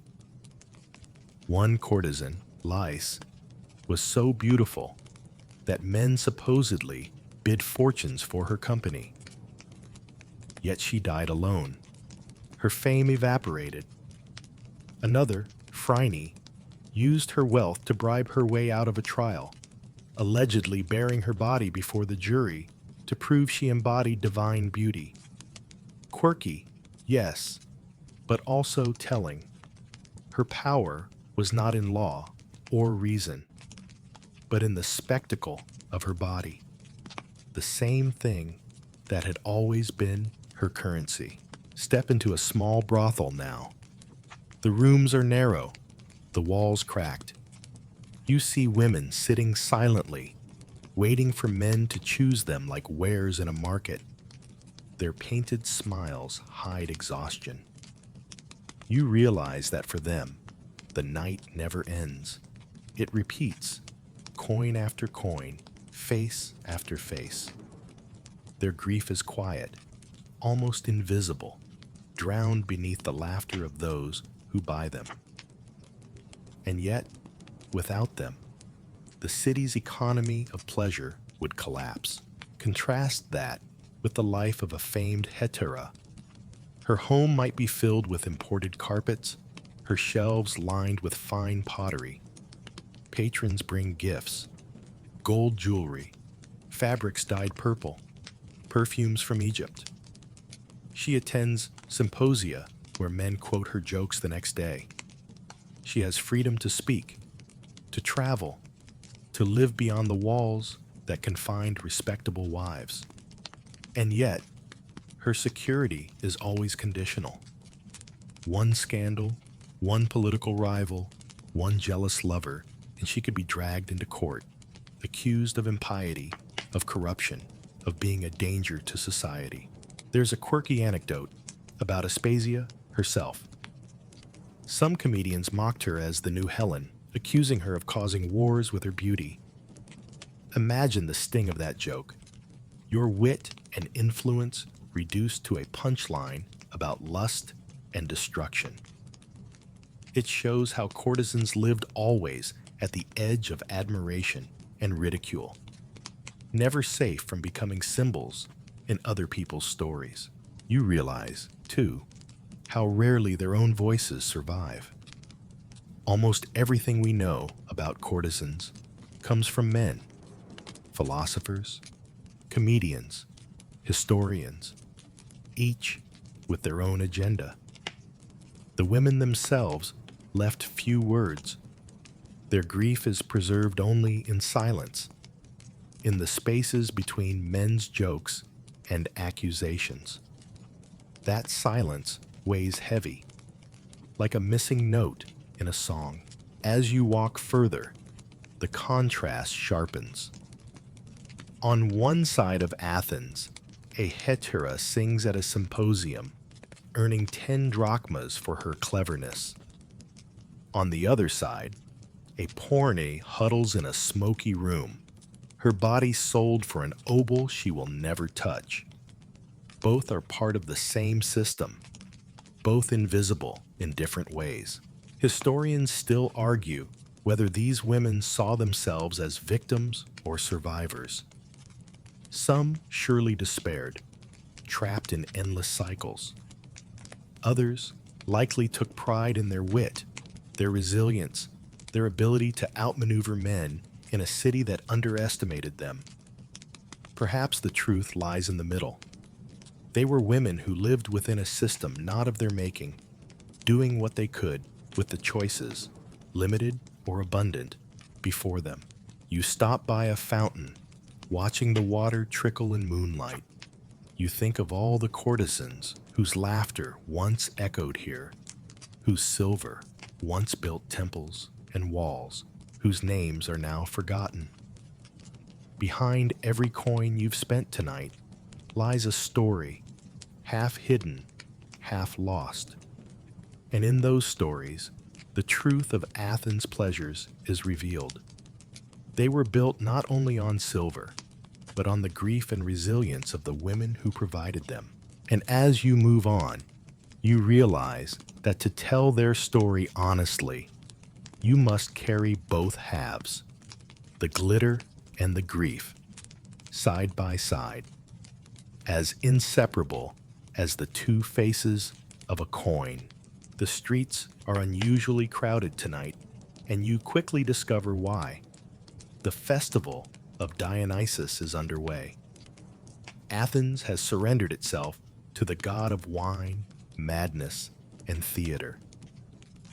Everywhere you look, torches flare, drums pound, and processions snake through the streets, spilling song and laughter into every corner of the city. And woven into this chaos are the courtesans, their prices soaring higher than ever, because during festivals, desire is as intoxicating as the wine itself. Picture it. Actors in masks stride toward the theater, their voices carrying lines of tragedy and comedy alike. Citizens pour into the streets, wearing garlands of ivy and grape leaves, waving cups of wine, shouting hymns to Dionysus. The air smells of roasted meat, honey cakes, and smoke. Even the poor, save for this season, determined to indulge just once, because the festival is not merely entertainment, it is release. And into that release slip the courtesans, their painted faces gleaming under torchlight, their laughter mingling with the chants. The effect on prices is immediate. A porn who normally charges an obol might ask 2 or 3.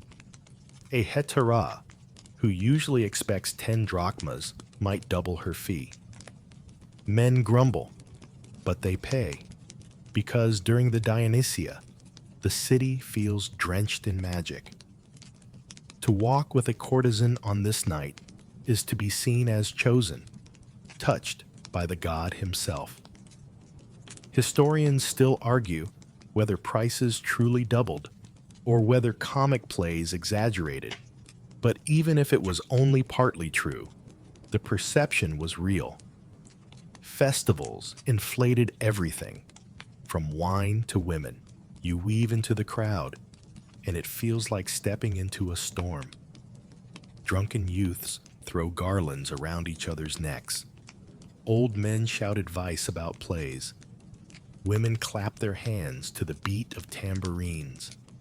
And courtesans move among them like dancers, their voices cutting through the din, promising laughter, music, or intimacy behind quieter doors.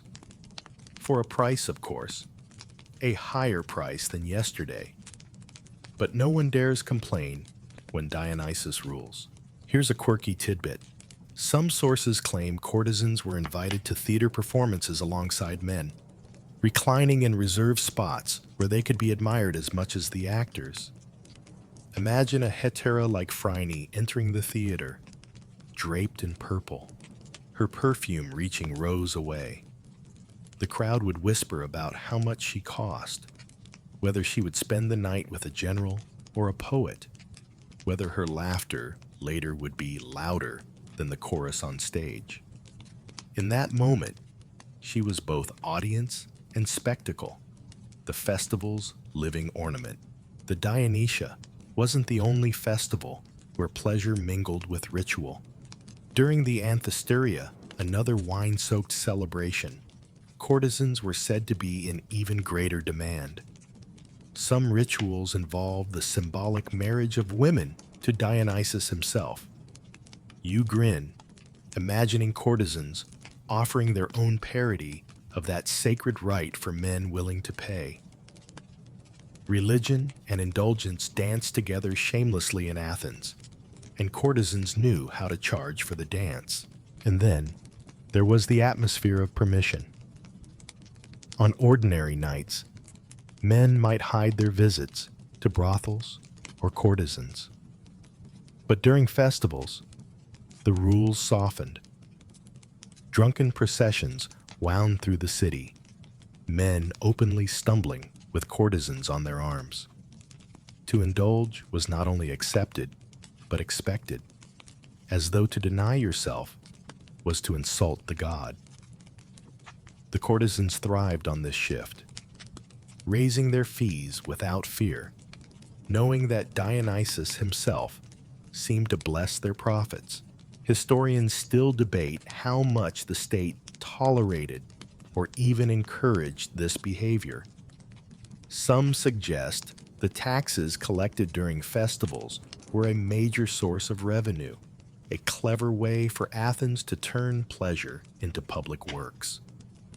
Others argue that officials looked the other way simply because they too were busy indulging. Either way, the result was the same. Festivals swelled the purses of courtesans just as surely as they emptied the purses of their patrons. As you push deeper into the festival, you notice the strange equality of the night. Rich and poor alike stagger through the streets, cups raised high. A farmer with 2 obols rubs shoulders with a general carrying a purse of silver, and both are tempted by the same courtesans, though the prices they can pay differ wildly. For a moment, the city's rigid hierarchies blur, replaced by a shared madness of wine and desire. You pause near the theater, where a comedian is shouting lines that make the crowd roar with laughter. He mocks men who spent too much on courtesans during last year's festival, comparing them to fools who watered down their wine with seawater. The audience howls, but you notice courtesans laughing too, unbothered, because the joke only proves how central they are to the night's spectacle. They are unavoidable, woven into the very humor of the city. Quirky rumors drift through the crowd. One man swears he once paid extra for a courtesan to join him in a drunken procession, singing hymns as if she were a priestess of Dionysus. Another brags that his courtesan danced naked in the torchlight, crowned with ivy, until the crowd cheered. True or not, these stories reveal how festivals blurred the line between sacred ritual and personal indulgence. The cost of these nights was more than silver, though. Men woke the next morning broke, hungover, and sometimes ashamed. Bread was scarce, purses were empty, but the memories lingered. The laughter, the music, the courtesan's hand in theirs as the city reeled with Dionysus madness. They had bought not just intimacy, but participation in something larger, something almost divine. And so, as dawn creeps into the festival streets, you realize the truth. During Dionysia and other festivals, Athens itself became a courtesan. It offered laughter, music, intoxication, and pleasure, demanding only that you pay the price. And men, eager to forget their troubles, paid gladly, silver coins scattering like spilled wine across the stones. The festival lamps fade behind you as you wander toward the docks at Piraeus. The air smells of salt and fish, and the voices here sound different. Accents from across the Aegean, from Ionia, Egypt, Thrace, and even farther. Athens is not an island unto itself. It is a crossroads. And just as ships carry timber, grain, and spices, they also carry women who transform the city's desires. Foreign courtesans brought new fashions, new songs, and new ways of entertaining, reshaping Athens' pleasure economy in ways both subtle and dramatic. Imagine a ship docking, its hull creaking as sailors shout. Among the cargo, step women with painted eyes and embroidered robes. They are Ionian, known for their soft accents and flowing hair. They are Egyptian, bringing perfumes that smell of lotus and myrrh. They are from Cyprus, from Lydia, from distant shores where fabrics shimmer brighter than Athenian wool. They come as slaves or as free travelers, some willingly, some not. But once in Athens, they become part of the courtesan world, setting new standards for what men expect when they spend their silver. Historians still argue how much foreign courtesans influenced Athens. Some claim they introduced new styles of music and dance, making flute songs livelier and performances more daring. Others believe they brought exotic fashions, dresses cut differently, cosmetics applied with foreign techniques that fascinated Athenian men. Whatever the truth, the city loved novelty, and foreign women embodied it. Men paid more for what felt rare, unusual, imported. A simple obol might buy a local porn, but a few drachmas more could grant you a companion who seemed to carry the mystery of distant lands. Quirky tidbits survive in gossip, One story claims a famous hetaerae from Ionia introduced the habit of perfuming wine cups so that even the vessel smelled intoxicating. Another tale insists that courtesans from Egypt wore wigs scented with oils, removing them at night as part of their performance. Half erotic, half comic. You chuckle, imagining drunken Athenians roaring with laughter and desire as a wig is pulled free, only to lean closer for the perfume clinging to it. Foreign courtesans didn't just change appearances, they influenced music and art. Ionian women brought softer singing styles, using different scales than Athenians were used to. Their songs slipped into symposia, and soon poets were imitating them, claiming the melodies carried the whisper of the sea. Some scholars even suggest that the introduction of certain instruments, like the sambuca, small harp, came through these women. It wasn't just their bodies that men paid for, it was their culture, and with culture came desire. A man walking through Athens with an Ionian courtesan by his side was showing off not only wealth, but cosmopolitan taste. He wasn't just rich, he was worldly. He had traveled, or at least bought the illusion of travel, through her company. In a city obsessed with prestige, that mattered. You can imagine rivals whispering, "He spends 10 drachmas on her because she sings in Lydian, because she smells of foreign oils. My local girl costs less, but she doesn't impress in the same way." But foreign courtesans also provoked suspicion. Some Athenians muttered that these women brought corruption, that they lured men away from the proper duties of family and city. Comedians mocked them in plays, depicting them as schemers who stole purses and hearts alike. And yet, the same men who mocked them on stage often sought them out afterward, sliding coins into their hands. Hypocrisy again, as common as olives in the agora. You hear stories of scandal. A wealthy politician accused of bankrupting himself because he kept an Egyptian courtesan who demanded perfumes, jewels, and even her own house. A general mocked because he took a foreign hetaerae with him on campaign, paying more attention to her flute songs than to battle strategies. These tales always end the same way, with laughter from the crowd, but also with envy. For if men truly disdained these women, they wouldn't have paid so dearly for them. There's a quirky anecdote about courtesans from Lydia.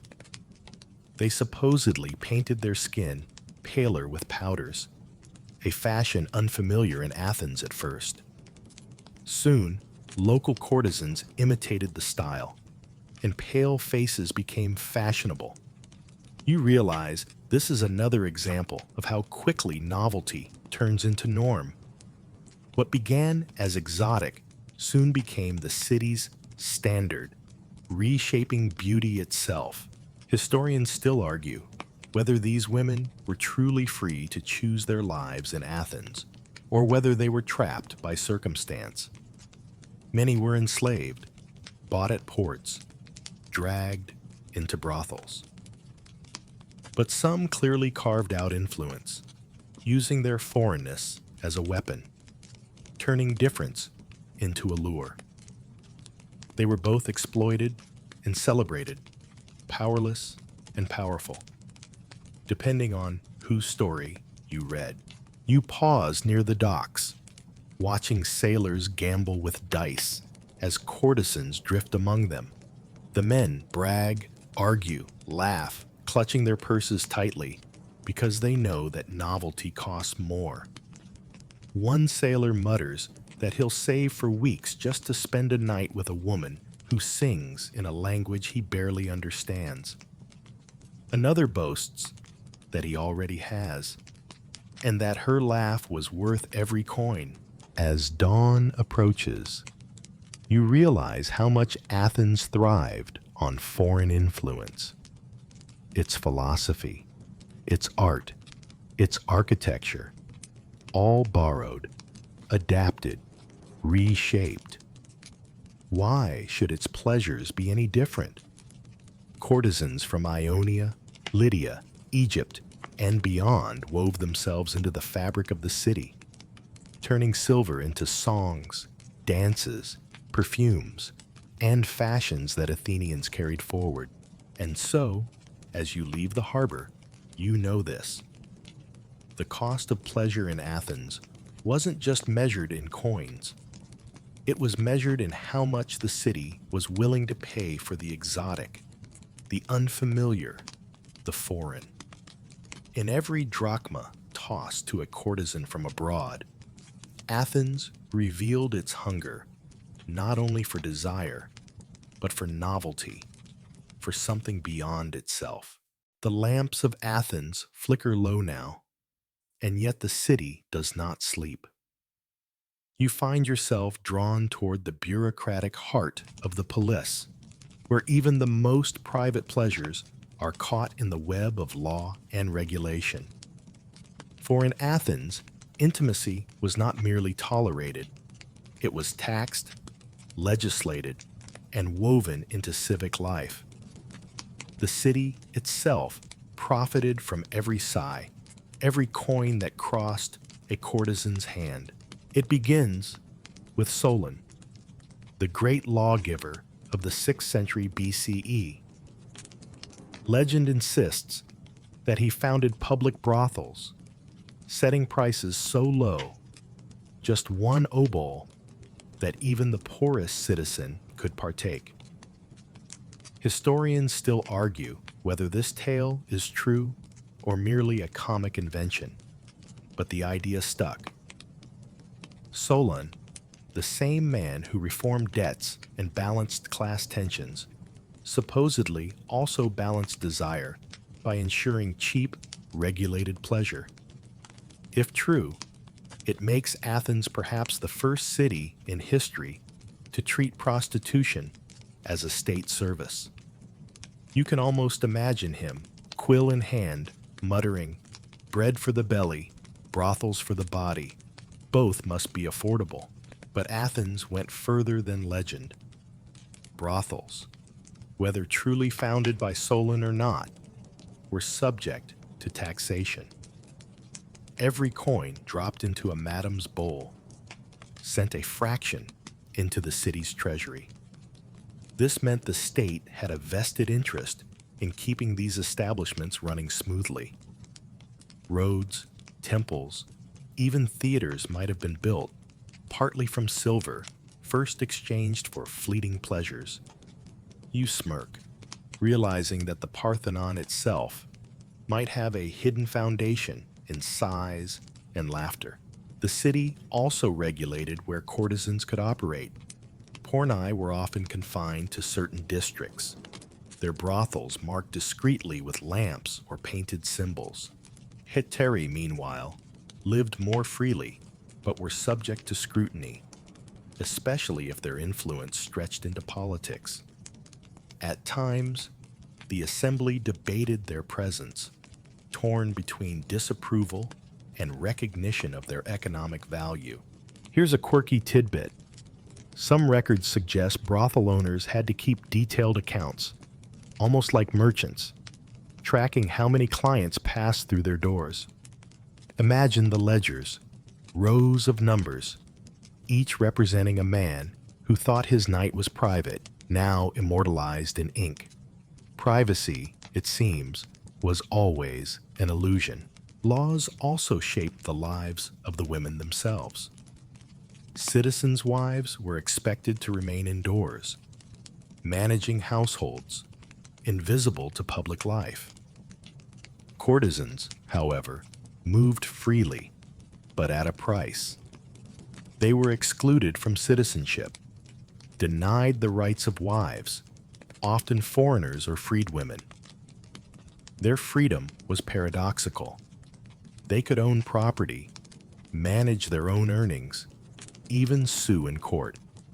but they could never become legitimate wives of citizens. They lived in a space between liberty and exclusion. Historians still argue whether this was oppression or opportunity. Some courtesans clearly thrived, amassing wealth and estates, their names remembered centuries later. Others remained vulnerable, disposable in the eyes of the law. Athens offered them visibility, but not belonging. Regulation extended to scandal. When hetaerae became too influential, rivals used the courts as weapons. Aspasia, for instance, was accused of corrupting Athenian women and disrespecting the gods. Some say Pericles himself had to defend her before the assembly. The trial ended in acquittal, but the message was clear. Step too far, shine too brightly, and the city would strike back. You overhear a merchant grumbling outside a tavern. "I pay more in taxes to courtesans than to barley." His friend laughs, replying, "At least the courtesans give you something sweet in return." It's a joke, but it hints at truth. The courtesan trade was as much an economic pillar as grain or pottery, and the state knew it. Quirky stories appear in comedies too. One play features a character bragging that by visiting brothels, he's doing his civic duty, since every obol he spends fills the city's coffers. The audience roared, because the line was both absurd and accurate. Pleasure wasn't just tolerated, it was monetized, rationalized, even patriotic. The city also regulated through ritual. Certain festivals honored Aphrodite and other deities of love, during which courtesans played formal roles. Offerings were made, processions held, and in some cases, courtesans were even linked to temple practices. Scholars still argue whether so-called sacred prostitution truly existed in Athens, or whether later writers confused it with rituals from other regions. Regardless, the intertwining of religion, law, and intimacy blurred the lines between sacred and profane. You pause at the steps of a magistrate's building, staring at its dark outline. Inside, scribes keep records, tax collectors tally revenues, and the machinery of the city hums quietly.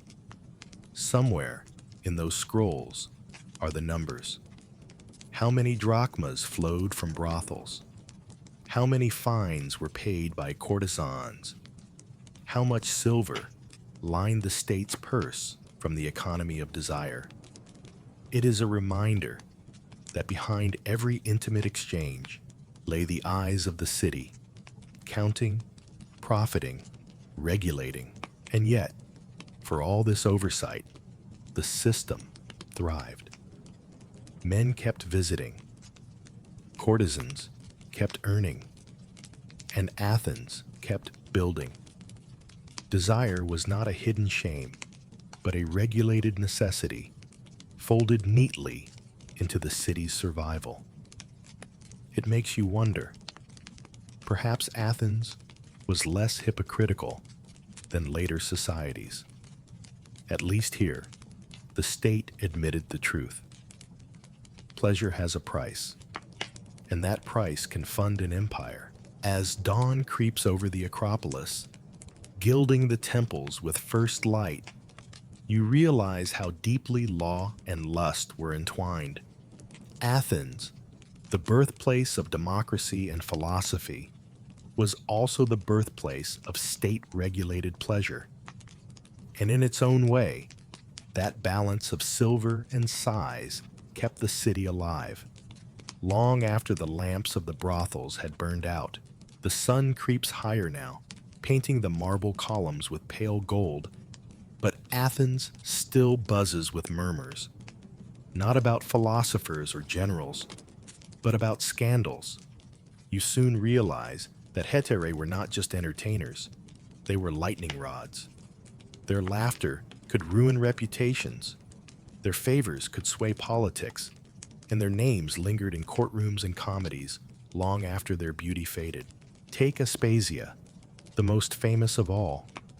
As the companion of Pericles, she was accused of corrupting the morals of Athenian women, mocked in plays, dragged into political feuds.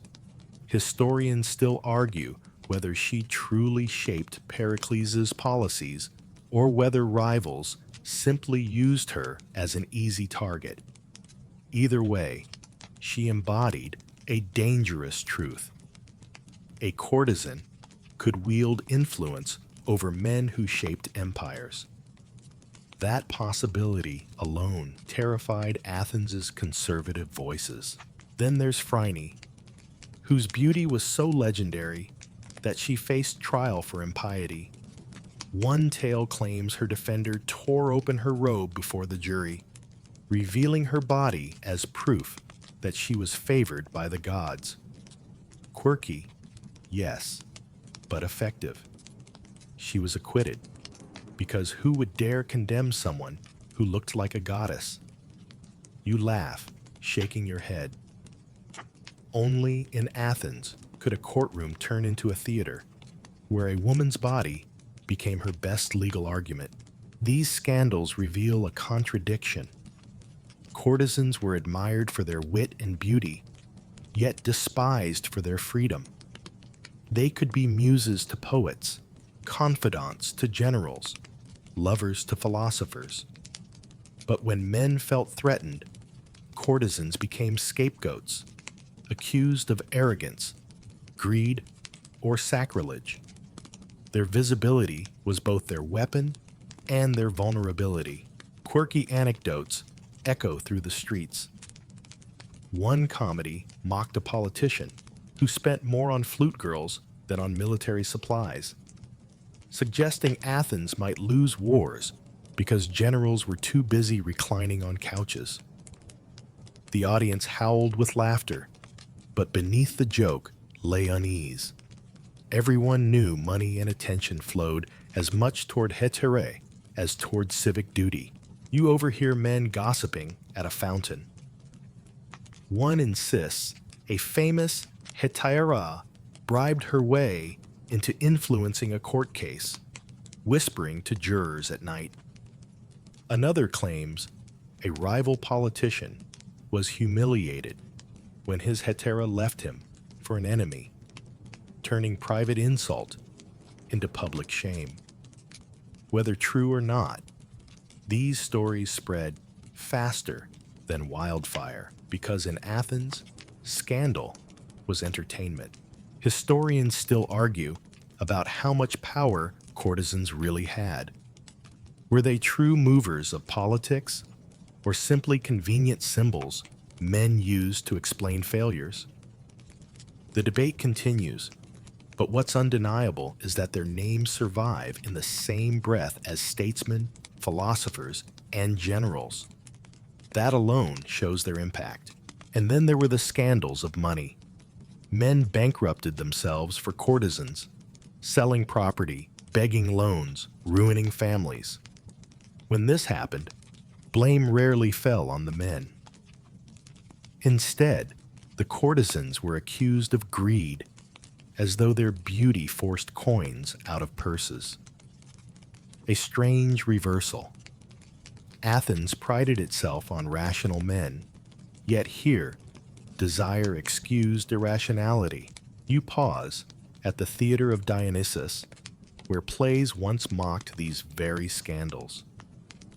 Comedians exaggerated courtesans' greed, portraying them as scheming parasites. Tragedians hinted at their danger, likening them to goddesses who lured men to ruin. Yet, the audience kept returning to see them depicted again, laughing and crying at stories they pretended to condemn but secretly adored. There's a quirky rumor about one hetaerae who allegedly charged fees, not in drachmas, but in votes, convincing her patrons to support certain measures in the assembly. Whether or not it's true, The tale reveals how Athenians imagined courtesans as shadow politicians, pulling strings from behind veils. Scandals also revealed double standards.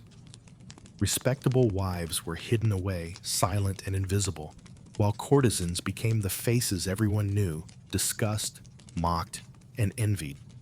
A man could walk through the agora with a courtesan on his arm and be admired for his wealth. But if that same courtesan spoke too freely, she risked being called arrogant, dangerous, even unholy. Their fame was never safe. It could turn to infamy overnight. And yet, courtesans learned to use scandal as currency. Phryne turned her trial into legend. Aspasia, mocked in plays, remains remembered centuries later, while most of her accusers are footnotes. Perhaps the courtesans understood what their rivals did not. Scandal fades, but names endure. You wander further, the Acropolis looming above, and realize that Athens itself thrived on these contradictions. Democracy depended on public debate, and courtesans provided endless material. They blurred lines between private and public, between bedroom and assembly. They became symbols men used to argue about morality, politics, and identity. And in that sense, every scandal was not just gossip, but a mirror of Athens' anxieties. The truth of the matter? Courtesans sold more than their bodies or their songs. They sold influence. Influence over hearts, over purses, over reputations. And influence always comes with scandal. To buy their time was to gamble not only your silver, but your name. Some won prestige, others lost everything. But all understood that once a hetaerae's laughter touched your life, it might echo long after the coins were gone. And so, as the sun climbs higher, you realize that the cost of pleasure in Athens was never just silver. It was also risk, the risk of mockery, ruin, or scandal. A risk men accepted eagerly, because in this city, even disgrace was better than being forgotten. The lamps have burned low, and dawn stretches pale fingers across the rooftops of Athens. You walk slowly now, feet heavy from the long night, and you begin to sense the weight of everything you've seen. The one-obol brothels with their creaking beds, the glittering symposia, the hundred-drachma nights that turned into legends, the scandals whispered at fountains, the laughter that mingled with philosophy, the songs that floated over feasts. And yet, as you stand at the edge of another alley, one truth lingers like smoke in the air. Pleasure never vanishes without cost. You pause by a shuttered brothel. The torch at the doorway has gone out, its smoke still curling faintly in the morning air. Inside, the women sleep, exhausted. Their purses are no heavier, for the silver has gone to their madams, their owners, their debts. You realize how hollow the coins sound here. For the pornai, each one-obol spent by a man became another link in their chains. Their service was endless repetition, their joy mostly acted. For them, the dawn brought no freedom, only another cycle. But just across the city, a hetaerae wakes in her finer house. She stretches on a couch embroidered with foreign fabrics, a small chest of silver at her side. Her night was different.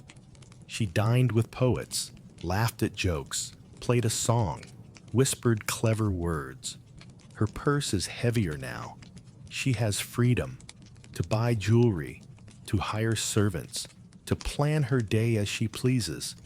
And yet, Even she knows her fortunes are fragile. The very city that applauds her wit will turn cruel if she falters. This duality defines Athens. For every coin tossed, there were two sides. One face shining with glamour, the other dark with sorrow. Like the owl stamped on their silver, the eyes of pleasure were always watching, both wise and unblinking. Historians still argue whether this economy of intimacy strengthened Athens or weakened it. Some claim it kept order, offering men safe outlets and preventing greater chaos. Others argue it drained purses, distracted citizens, and eroded discipline. The truth, you realize, lies in between. Athens's pleasures were not separate from its greatness. They were woven into it. The same city that built the Parthenon and staged tragedies also built brothels and paid courtesans. They were two halves of one whole. You smile faintly at a quirky detail. Comic playwrights often ended their plays with jokes about brothels, as though to remind audiences that after all the laughter, all the satire, the night would likely end at a courtesan's door. The theater, politics, philosophy, all roads eventually led back to silver, exchanged in the dark. As you wander toward the agora, vendors are setting up their stalls. The same coins that bought kisses last night will now buy olives and bread.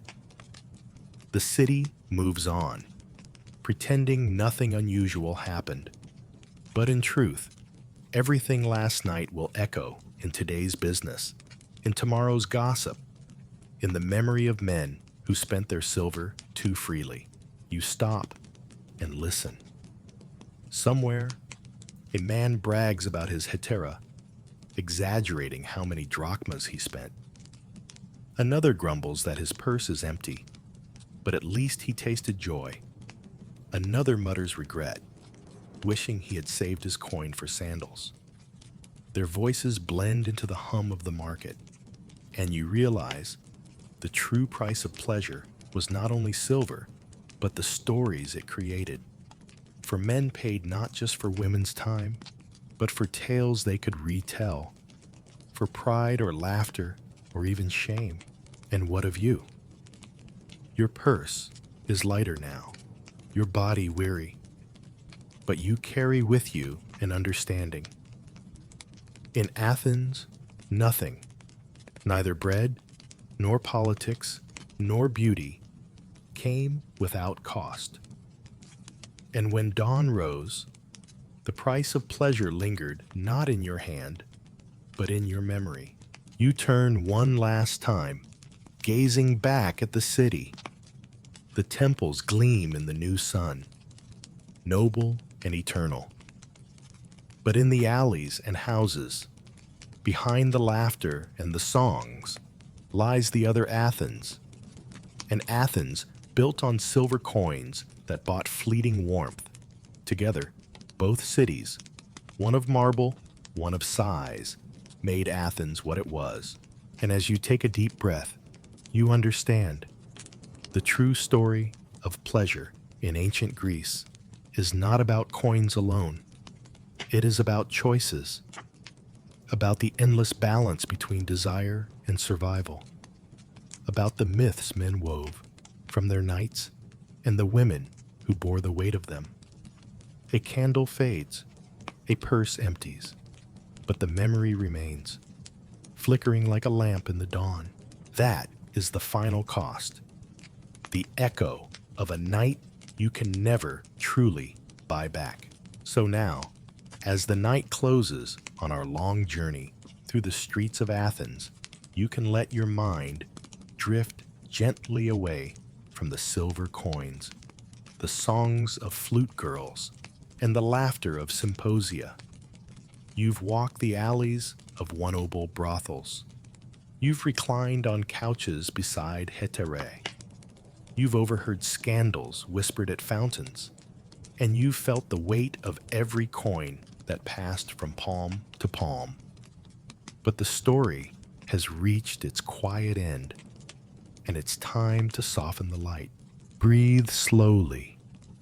Imagine the lamps of Athens guttering low, one by one, until only the stars remain. The streets are empty now. No more bargaining, no more music, no more jingle of drachmas. Only silence, warm and deep, spreads over the stones. You are safe here, watching the city fade into a soft hush, its noise turning into a distant memory. Even the courtesans have gone to rest. Their painted eyes are closed, their laughter folded away for another night. The philosophers have grown quiet, their debates slipping into dreams. The wine jars are empty, the theaters are dark, and the harbor lies still beneath the dawn. Athens breathes softly, like a tired friend finally finding sleep. And you too can let go now. Let go of silver, of choices, of the endless balance between desire and survival. None of it matters in this moment. What remains is only calm. Your body sinks into the bed, your eyelids grow heavier, and the story drifts like a lullaby into silence. So close your eyes. Let the last glow of Athens fade and drift away, light as a coin slipping into the palm of sleep.